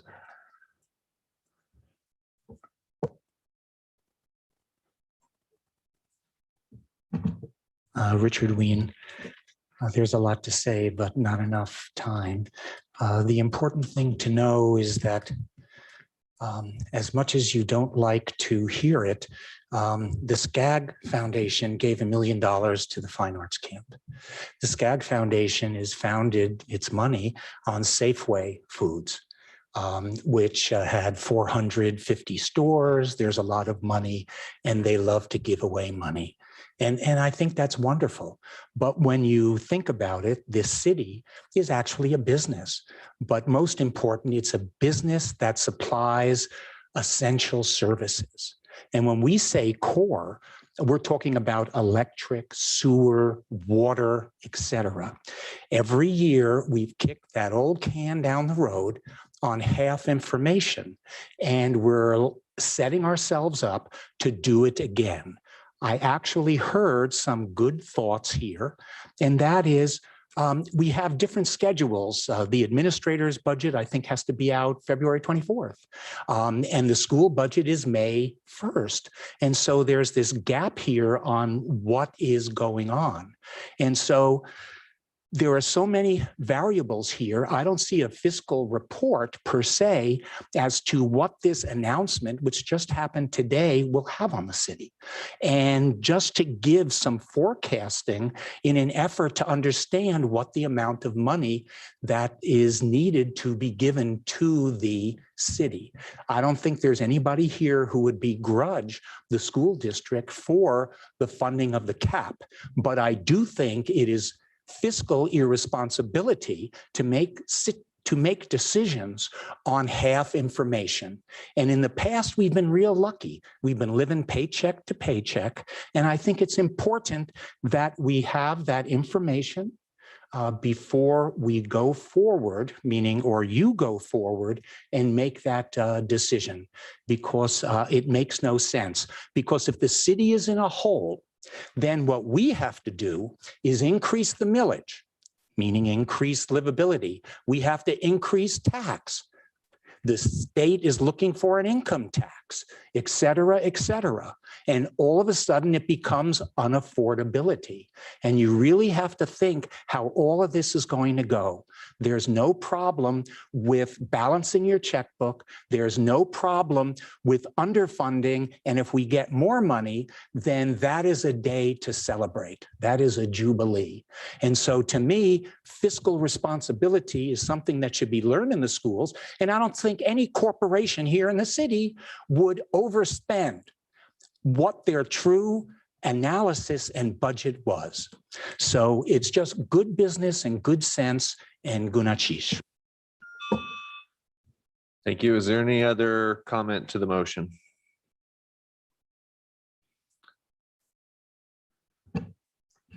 I would like to address your last comments there, Mr. Mayor. I think you're right on the money in terms of wanting to see a return on investment. And I have promised the board that I would begin a strategic planning process. It's going to take place, I think, late March, early April. You're going to have one of the invitations to be a participant.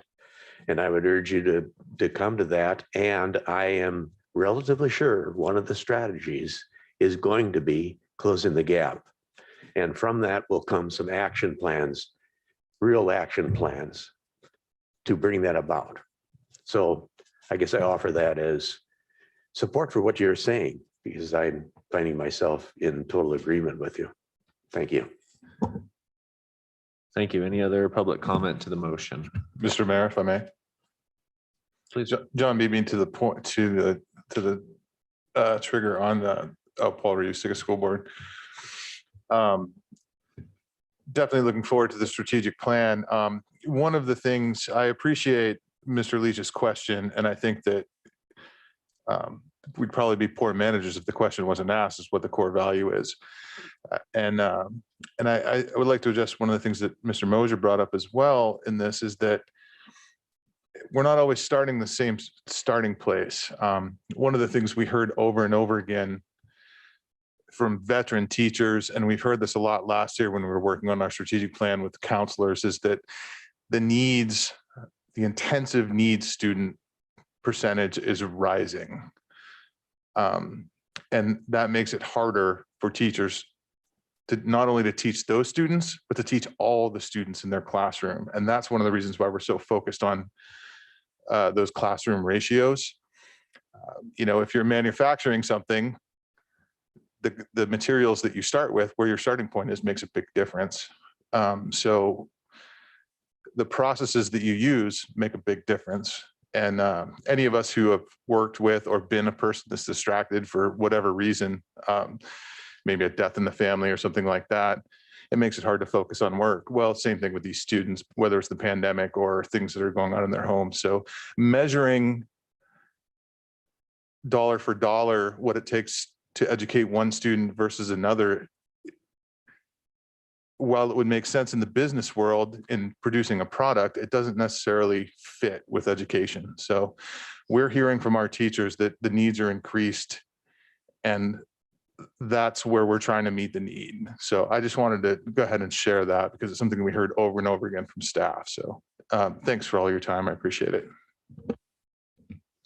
Blossom Teal Olson, School Board. I want to thank you, Mayor, for bringing up the achievement gap. And I want to state to that I believe the school board has really taken a forefront on doing what we can to close it. And what we've done lately to spearhead that issue directly is that we spent 7 hours going over applicants for our new superintendent and finding new leadership and who will lead the Sitka School District on the priorities that we set. And out of the 20 applicants that have applied, which ASB stated was the highest number, one of the highest numbers of applicants they have ever seen, which credits our school district and our city. We spent that time narrowing down the leadership that would serve best our students and address those very fine points that we are actively working on each meeting and in between. So thank you for that. We are doing our work. Is there any other public comment to the motion? If I may, Stephen, and if this isn't the right, you can just, I can digress or stop, but is it okay to comment to what your request was from the board regarding the closing the achievement gap? Is this the okay, or is that? Honestly, it's not, but I've Okay. allowed those comments to continue, so I Oh, will, okay. because I've done it for others and I want to make sure that it's a fair. Okay, I don't want I've to. kind of had this a little looser because I appreciate the open discussion. So please. Okay, yeah, I don't want to get too far in the weeds, but it's a very valid question. Just, you talked about investment, and we've heard the term closing the achievement gap on our district for many, many, many years. It remains our priority. Kind of what Paul talked about. Unfortunately, it's something we continue to focus intensely on. It's hard to pin down specific numbers and things like that, because much of what can help us close the achievement gap is completely out of the control of a public school. While students are on our campuses, we have the ability to offer structure and things like that. But on average, a student in the United States in public schools spends about 25% of their time in a classroom over a year, and approximately 75% off campus. And then there's big gaps, like 3 months of summer. So it is something that we're intensely focused on to a degree that I can't even describe to you. But it takes more than just a school district to move that meter on there. But I just wanted to make that clarification. Thank you. Yeah, just a couple quick comments. One thing I did want to just point out about the achievement gap is that we have had an increased graduation rate the last couple of years, and in 2019, we actually had 100% graduation rate for our Alaska Native students. So we've definitely made some progress there. And going forward in this next year, I think one of our biggest issues is going to be just reaching those the kids from the lower socioeconomic demographic. We try to be very equitable in our education. That's one of our callings of what we need to be doing. And I think those are the kids that are suffering the most right now through the pandemic. And so, that's where money goes directly toward those students. So I think that will also help this coming year, especially in closing the achievement gap. One other comment I just wanted to make, I do appreciate the motion on the table. While we would obviously be more than willing to, set a second meeting and work with you guys at a later time to establish this, I also want to point out that everything changes on a daily basis, and I get that we were hit with some striking news today, and it's pretty devastating. But I don't think it's going to be any different in a week or two. I mean, we're hit with like news all the time, and I don't feel like we're necessarily going to know any more in a couple of weeks than we do right now. Just this world that we're living in right now. So, if we could move this forward tonight, we would really much appreciate it. But again, we, would be willing to work with you later too. But I just wanted to kind of point that out. So thank you. Yes, please, sir.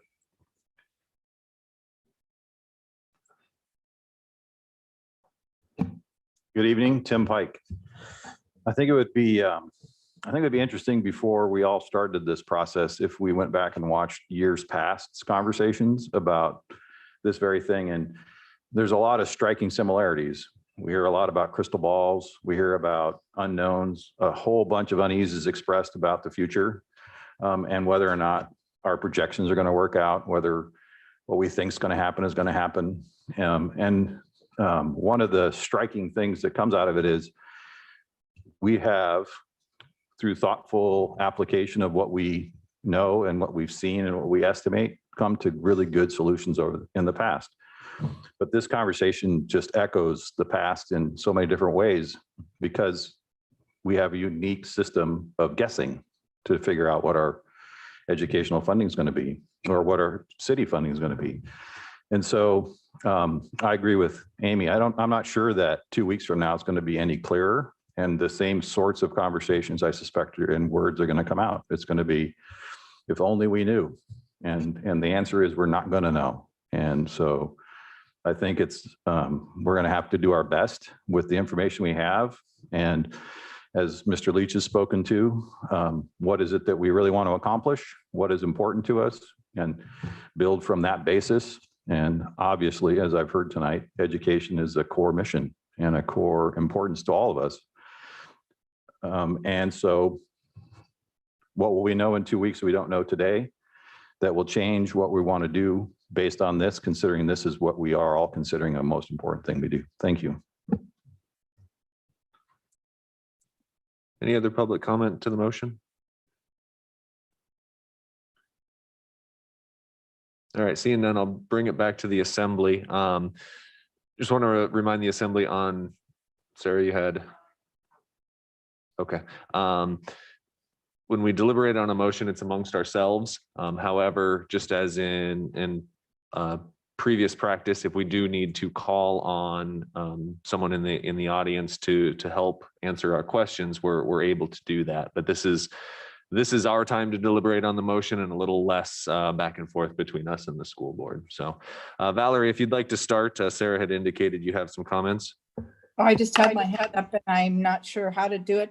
I have like this new platform on Zoom that doesn't allow me to do the stuff that I used to be able to do before. But my comments would be that we got a memo dated January 29th from our administrator who we gave a glowing review to on his first evaluation. And he, in that memo, stated that if we do what we're being asked to do and what this motion is proposing to do, that we will be deficit 1.5 million. So is it better to have us as the Chamber of Sitka deficit or the school district deficit?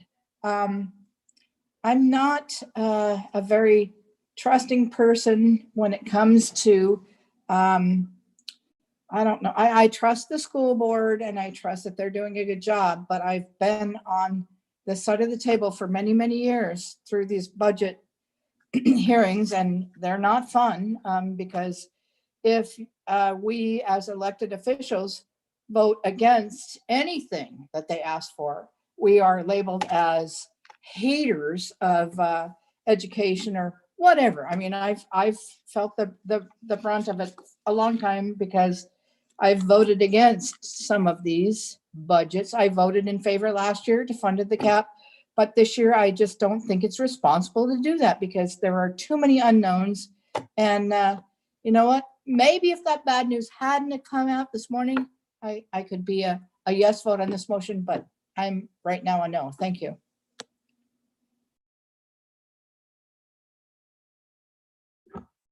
Thank you. Yeah, so I appreciate Member Nelson's attention to process and procedure, and I apologize that I didn't disclose that I work for the district at the beginning of the meeting. I did check into it prior to even running for the assembly, and on a previous board I served on, there was always a disclosures moment, like a moment where we're asked if there was anything we needed to confess we might have a conflict with. So I was assured that I could participate fully in deliberations at the time or I would not have run for assembly. So I apologize for not disclosing at the beginning of this meeting that I do indeed work for the district. Do we need to check into whether I can further deliberate, Mr. Mayor? Are we good? At this point, my understanding is the same as your understanding, that you are of a class of people. You are not voting on your particular section of budget. You're simply voting on an amount to give to a school district, which they then dictate the budget. So if anything changes, I will inform you as well, but it is my understanding that you are legally able to continue in this conversation. Okay, thanks. I do have a couple of questions, if it's okay to pose those questions. Okay. One is to Mr. Holst. I had heard earlier this year that there was some talk in Juneau of hold harmless holding off a year and keeping districts at their previous year funding. Have you heard any more about that? We have qualified for hold harmless. And what that does is it allows us, instead of in the current budget year, we can use last year's enrollment instead of this year's, 75% of it.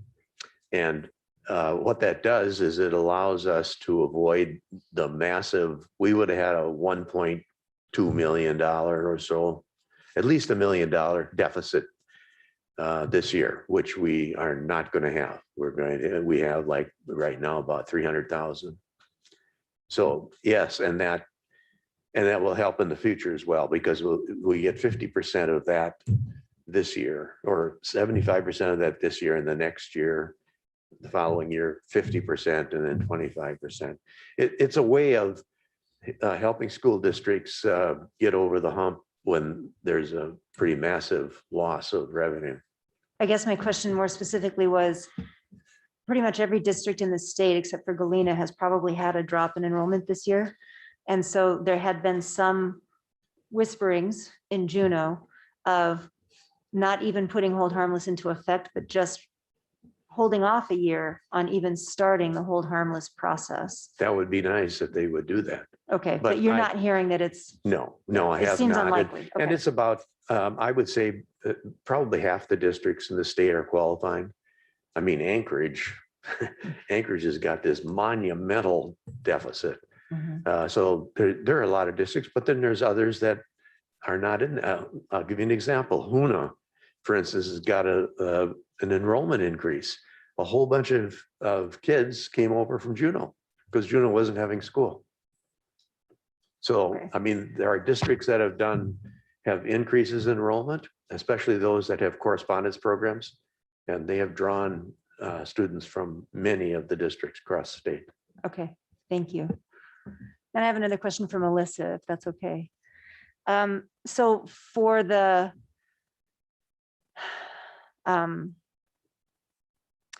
cap to increase, that reflects to some degree of an increase in property taxes. What is our net increase in property taxes in Sitka? It reflects an increase in valuations, not necessarily the property tax that we bring in. Our property tax projected for FY '22 is pretty much flat because we continue to have senior exemptions increasing pretty much at the rate that valuations are. That is an important distinction that I didn't realize. It's valuation, not the actual Yes. taxes. Okay. And then I just wanted to make one more comment, and then I need to take a brief second to ask Sarah a procedural question, if that's okay. So my last comment is there's a graph called the pencil graph that I don't know if anybody has the pencil graph on them today, but the pencil graph shows the flat funding of schools in the state for years and years and years, with very few increases that come anywhere near matching inflation. And so that increase in inflation, those expenses are what are falling increasingly on municipalities. And so nobody's done anything wrong, but that inability of the state or choice of the state to not keep up with inflation is costing us at the local level. And I wanted to point one more thing out that is proprietary information because I'm a teacher, but it's public information as well. And that is the teachers took a 0% increase a couple of years ago. And I think that's worth noting. That's also not keeping up with inflation. So when we talk about the amount that's going into increased salaries this year, that's based on having had no increase, zero increase a couple of years ago. and then a less than inflation increase last year. And this year maybe at 2% is an inflation equal increase. So I think those are really important things to point out. I need to ask Sarah a quick question. So I don't know if that's a recess or if I can just go over and ask her. Or I can ask on record. What I want to, I remember that there is a way to, if I am voting in the affirmative, is it do I move to reconsider if I want to bring this up again, or? Yes, a motion to reconsider would then be brought back at the following meeting. The next meeting? Mhm. And so if our motion tonight does not pass, when does the school budget the district budget get considered again? There is no set date for it. However, every time that we deal with the municipal administrator's budget, we have the ability to shift this number up or down. So even if we vote in the affirmative of this motion tonight, there's nothing preventing us at the next time we address the general fund budget from adjusting this number. However, we're giving our word to the school district that this is our intent. Okay. If you want to do a motion to reconsider, though, you have to be on the winning side, on the affirmative side to do the motion. Right. Yeah, I understand that. I'm not sure I'm ready for this tonight, and I'm not sure I should have seconded. So thanks. And I've had a couple of requests for a recess. Is that okay with the assembly if we take a recess in the middle of a motion? I tend not to like to do it that way, but thank you. We'll take 5 and we'll come back.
All right, we'll get going here in just a second.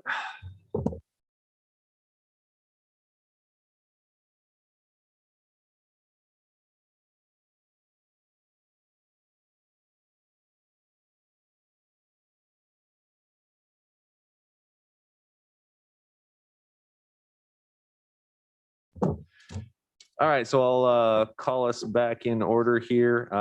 Just as a heads up to school board members and assembly members, my side conversation with Sarah, we were just looking at potential dates for a second meeting if that does come up. And it looks like February 25th may be available. I know the administrator had intended to get his budget out on the 24th.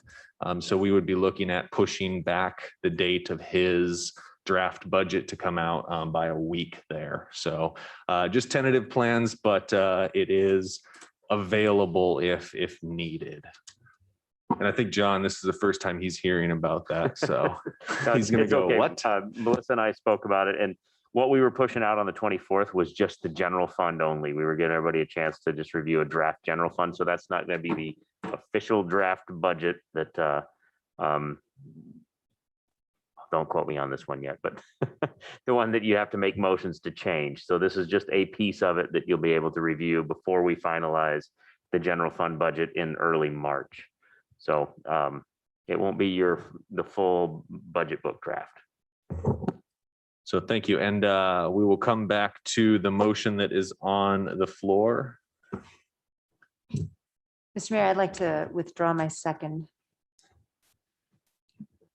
Okay, so there is a motion on the floor that would need a second if we're going to continue this discussion.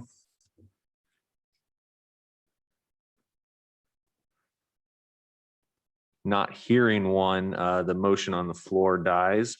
So that brings us back to a general discussion of local support of education from the assembly to the school board. And I would open up the floor to assembly members or to school board members who would like to comment. Sure. Yeah, part of the reason I went ahead and made that motion is we're gonna get there anyway. I mean, and I frankly wanted to save a whole lot of yelling and screaming, or not yelling and screaming. This has been, people have been nice and everybody's being nice, but I would be willing to bet with a lot of confidence that we will get there, because if we don't, we will have a very hard time maintaining a 6-foot distance if we go to the budget without being at the cap. There will be lots of people in here and our emails will be exploding. I've been through it before. And it's usually over fairly small differences. I know I support going to the cap, and I'm not making any, I mean, I think anybody could have said that 3 years ago before I was on the assembly that but regardless of that, we will be, it's gonna happen. And we may not like it, but we have almost always gotten either at the cap or very, very close. And so that's again why I wanted to go ahead and get it out there. And so that everybody can get back to work on everything else. But I just say that if we're gonna have another meeting, fine, but I don't think it's gonna change the outcome much. Thank you, Mr. Mayor. Thank you for your comments, Tor, and everyone else.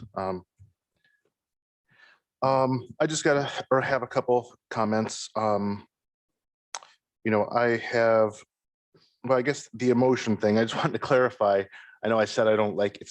It's not that I don't think we should have emotions in our decisions per se, or these things aren't important, but when you insert too much of it into a discussion that includes the finances of an entire city, all the taxpayers, it can lead one to make decisions based on only emotion.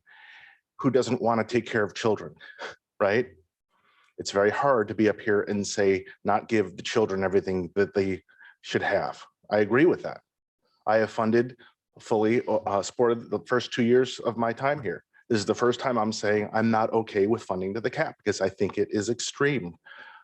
this year, given all these unknowns.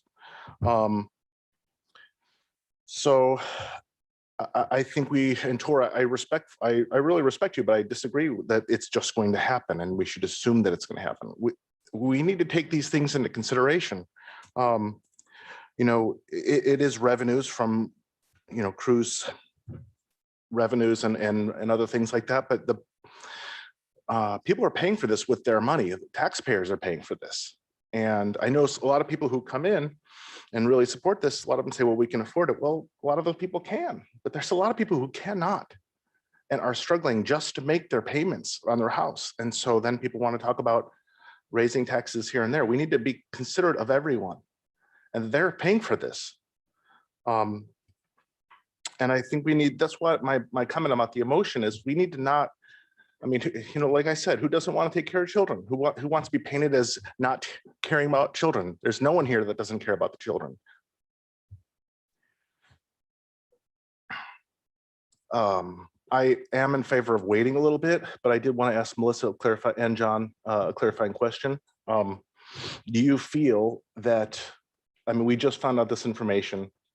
Do you feel you could have a little bit more fine-tuned data for us, projections in a couple weeks, if you have a little more time?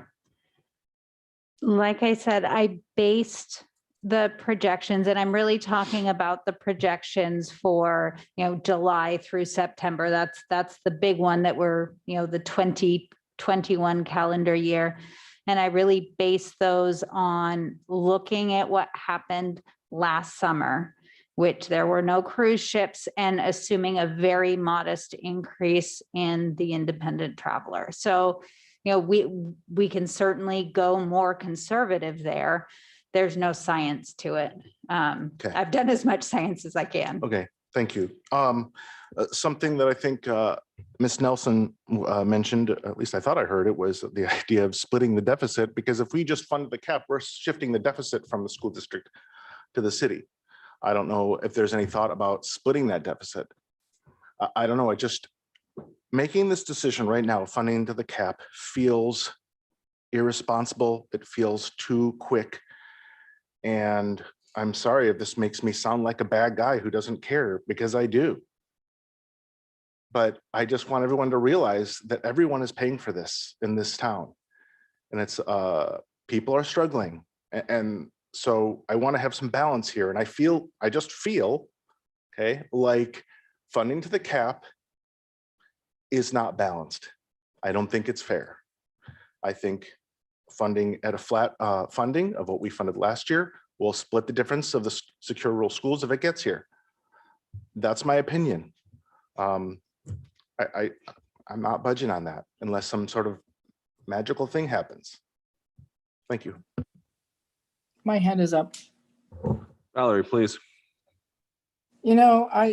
This is all stuff we've all gone through for many, many years. If we've been on the assembly sitting on our side of the table, or if we've been sitting on the school board side of the table. But I want to echo Assemblymember Mosher's comments in that we don't know what's coming. We need to be cautious. We need to do what we can to support education. By the same token, I don't know that there are a lot of you on the assembly or on the school board that know what it is like to be in a business that depends on tourism, or, just a business that's not government related, that has government guarantees. But my husband and I have been subsidizing and helping out our tenants as much as we can. And we see another dismal year coming up. And granted, a lot of the tenants are residential, so we don't pay sales tax on residential renters, but we do have tenants that are commercial rentals, and they rely on the tourism industry, and we have been trying to subsidize them as well, or to help them out personally. And it's it was bad news today. And I really don't think it's responsible to tell you, the school board, that, yeah, we're going to give you everything you want and more or less until we know the full picture. And you know what? We may not know the full picture until next year. Last year, we took a chance, and the year before, we took a chance, and it worked out. But I'm not ready to take any more chances. Thank you. Can I just ask a question? In the memo that Mr. Leach wrote on January 29th, that's in our packet tonight. There's on the second page at the top, it says that there's going to be the general fund will generate a surplus of about $1.5 million for the current fiscal year. So I'm just wondering, and maybe I'm not quite understanding that, but what's happening with that surplus and that money? Because is that used at all to offset the potential $1.9 million deficit for this next year? Correct, yes. Yep, that's the plan. We have a projected $1.5 million deficit going into this year, and there's some definitional back and forth on that surplus from the current fiscal year. Using that surplus to cover next year's deficit, is that still considered a deficit budget? Okay, so then you're looking at a net deficit of roughly around $400,000. And thank you. Yeah, yesterday I had come into this meeting intent on giving the school board a fairly definitive answer that worked out really well for us last year. Unfortunately, today we did learn new information that changes some perspective. I feel that I still need to give you an answer, but I also feel that I would be derelict in my duties to sit up here and give you an answer without weeding through the information a bit more and to look at it with new and fresh eyes. So that's why I was cautious when the motion came forward, because I wanted to support it. I didn't not want to, but I wasn't going to be able to vote for it at the time. I didn't feel. And that's only because I need time to do my due diligence as well, so that I can bring my best foot forward to the school board. Because as Tor indicated earlier, there is a good chance we might get right back to the cap, and it's just going to take more time. But at that point, I feel comfortable that I've done my due diligence for the community and that I'm acting in the best interest at that point, that I know where I stand and what the implications are of what I do. So that's why I tried to find a date for a future meeting. If this meeting if the assembly is desirous of the meeting on the 25th, the school board would definitely be invited in the same capacity. I think it would be a quicker meeting. I don't think it would be quite as long, but would be glad to have the school board there, and we'll follow up some more if that meeting is necessary. Other comments from the assembly tonight? Yeah, please.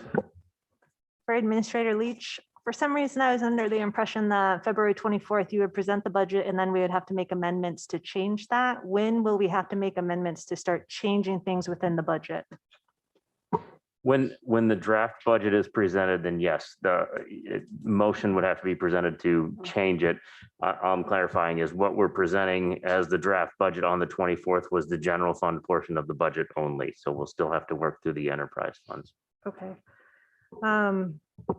So I was thinking about the consequences of us not deciding tonight. And I know that you guys were budgeting well before you met with us, and you will continue to budget after. I think what we heard was, do we maintain what we funded last year, or do we fund to the cap? So it doesn't sound like, from what I heard tonight, that we're trying to take it in that direction. And so I know you guys have leadership who is guiding you along in this budgeting process. And so I think you at least have direction on, let's maintain these two scenarios as we go forward. I know your work's going to continue just like our work is going to continue. I support education. I wanted that clarification on when the amendments need to happen. You don't have to convince me with additional information about what the school district is going to do. I just need a fuller picture of what the city budget is going to look like next year. And so that's why I was kind of hesitant to make a decision tonight. But again, I appreciate you guys coming and being forthcoming with all of your information and your support for the school district. I support the school district as well. But I just feel like tonight is not the night to vote. And if we did vote, I think I would have had to vote no on it at this point in time. But I look forward to us giving you a decision real soon in the future as more information comes. So gonna cheesh. And then I realized the other part of tonight's conversation that I didn't hit very well anyway, is secure rural schools. And if secure rural schools comes forward, I don't want either of us to bank our budgets on that, but I'm happy going forward with status quo of a 50-50 split at this point. So I'm going to say that, but I also don't believe that our or your budget should be built off that. I believe that to be a very dangerous path.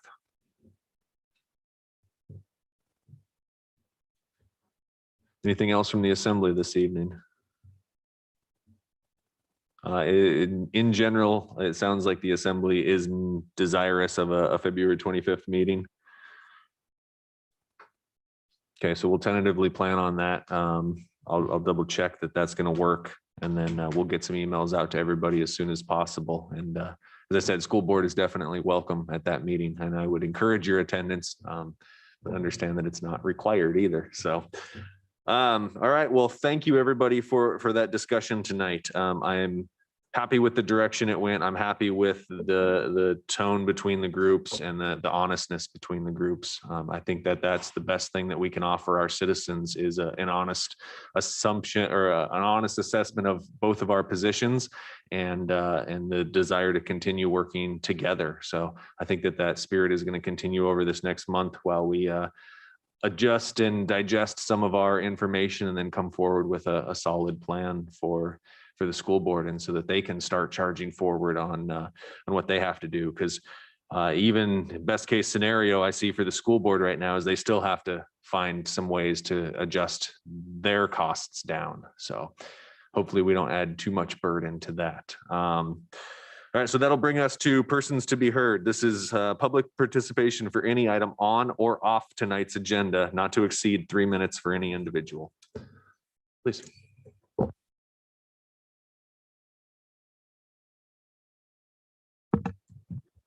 Richard Ween.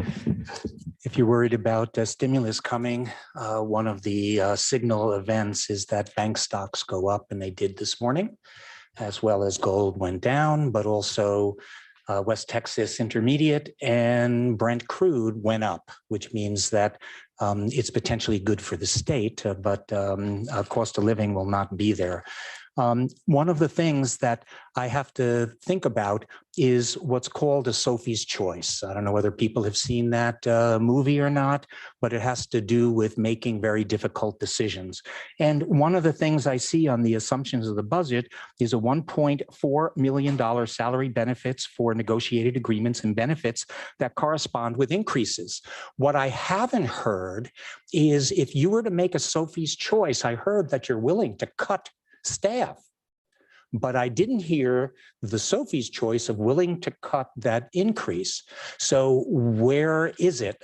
To me, that's kind of something that exists in the budget, which can possibly cover a deficit, where if you make that Sophie's Choice.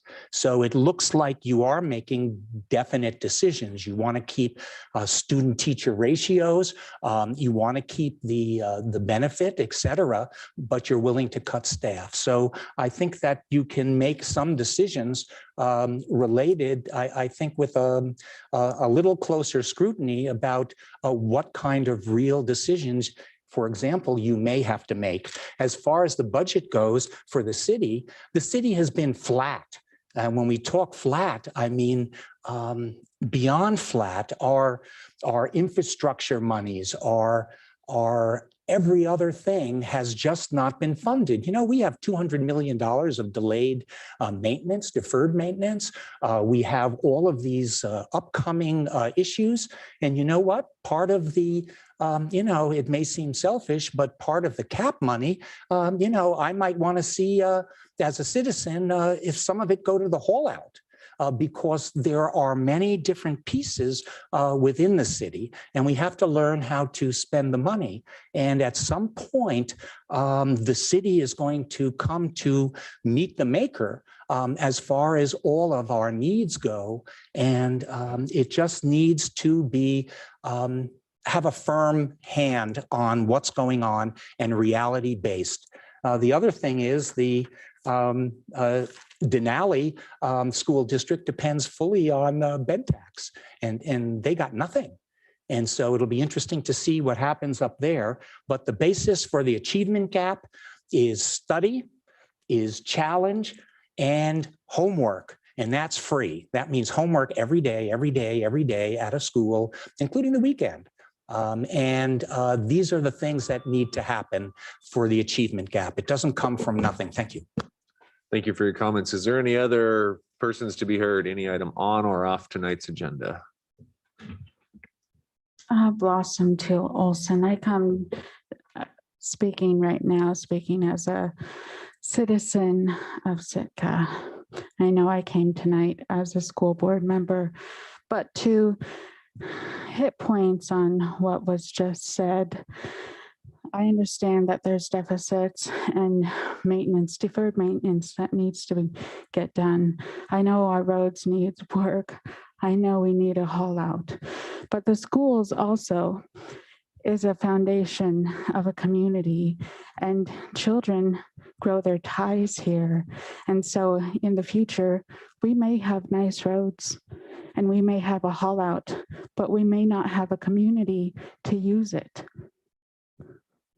Thank you.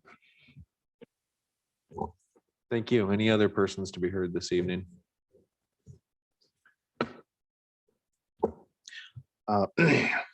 Kevin Mosier, I just want to thank everyone for the civil and respectful discourse. Very pleased with how this conversation has gone. And I think everyone is working very hard to do what we think is best. And thank you for being here. Any other persons to be heard? All right, seeing none, it moves us to adjournment. Motion to adjourn. All those in favor say aye. Any opposed? All right, thank you all for your time this evening. We are adjourned.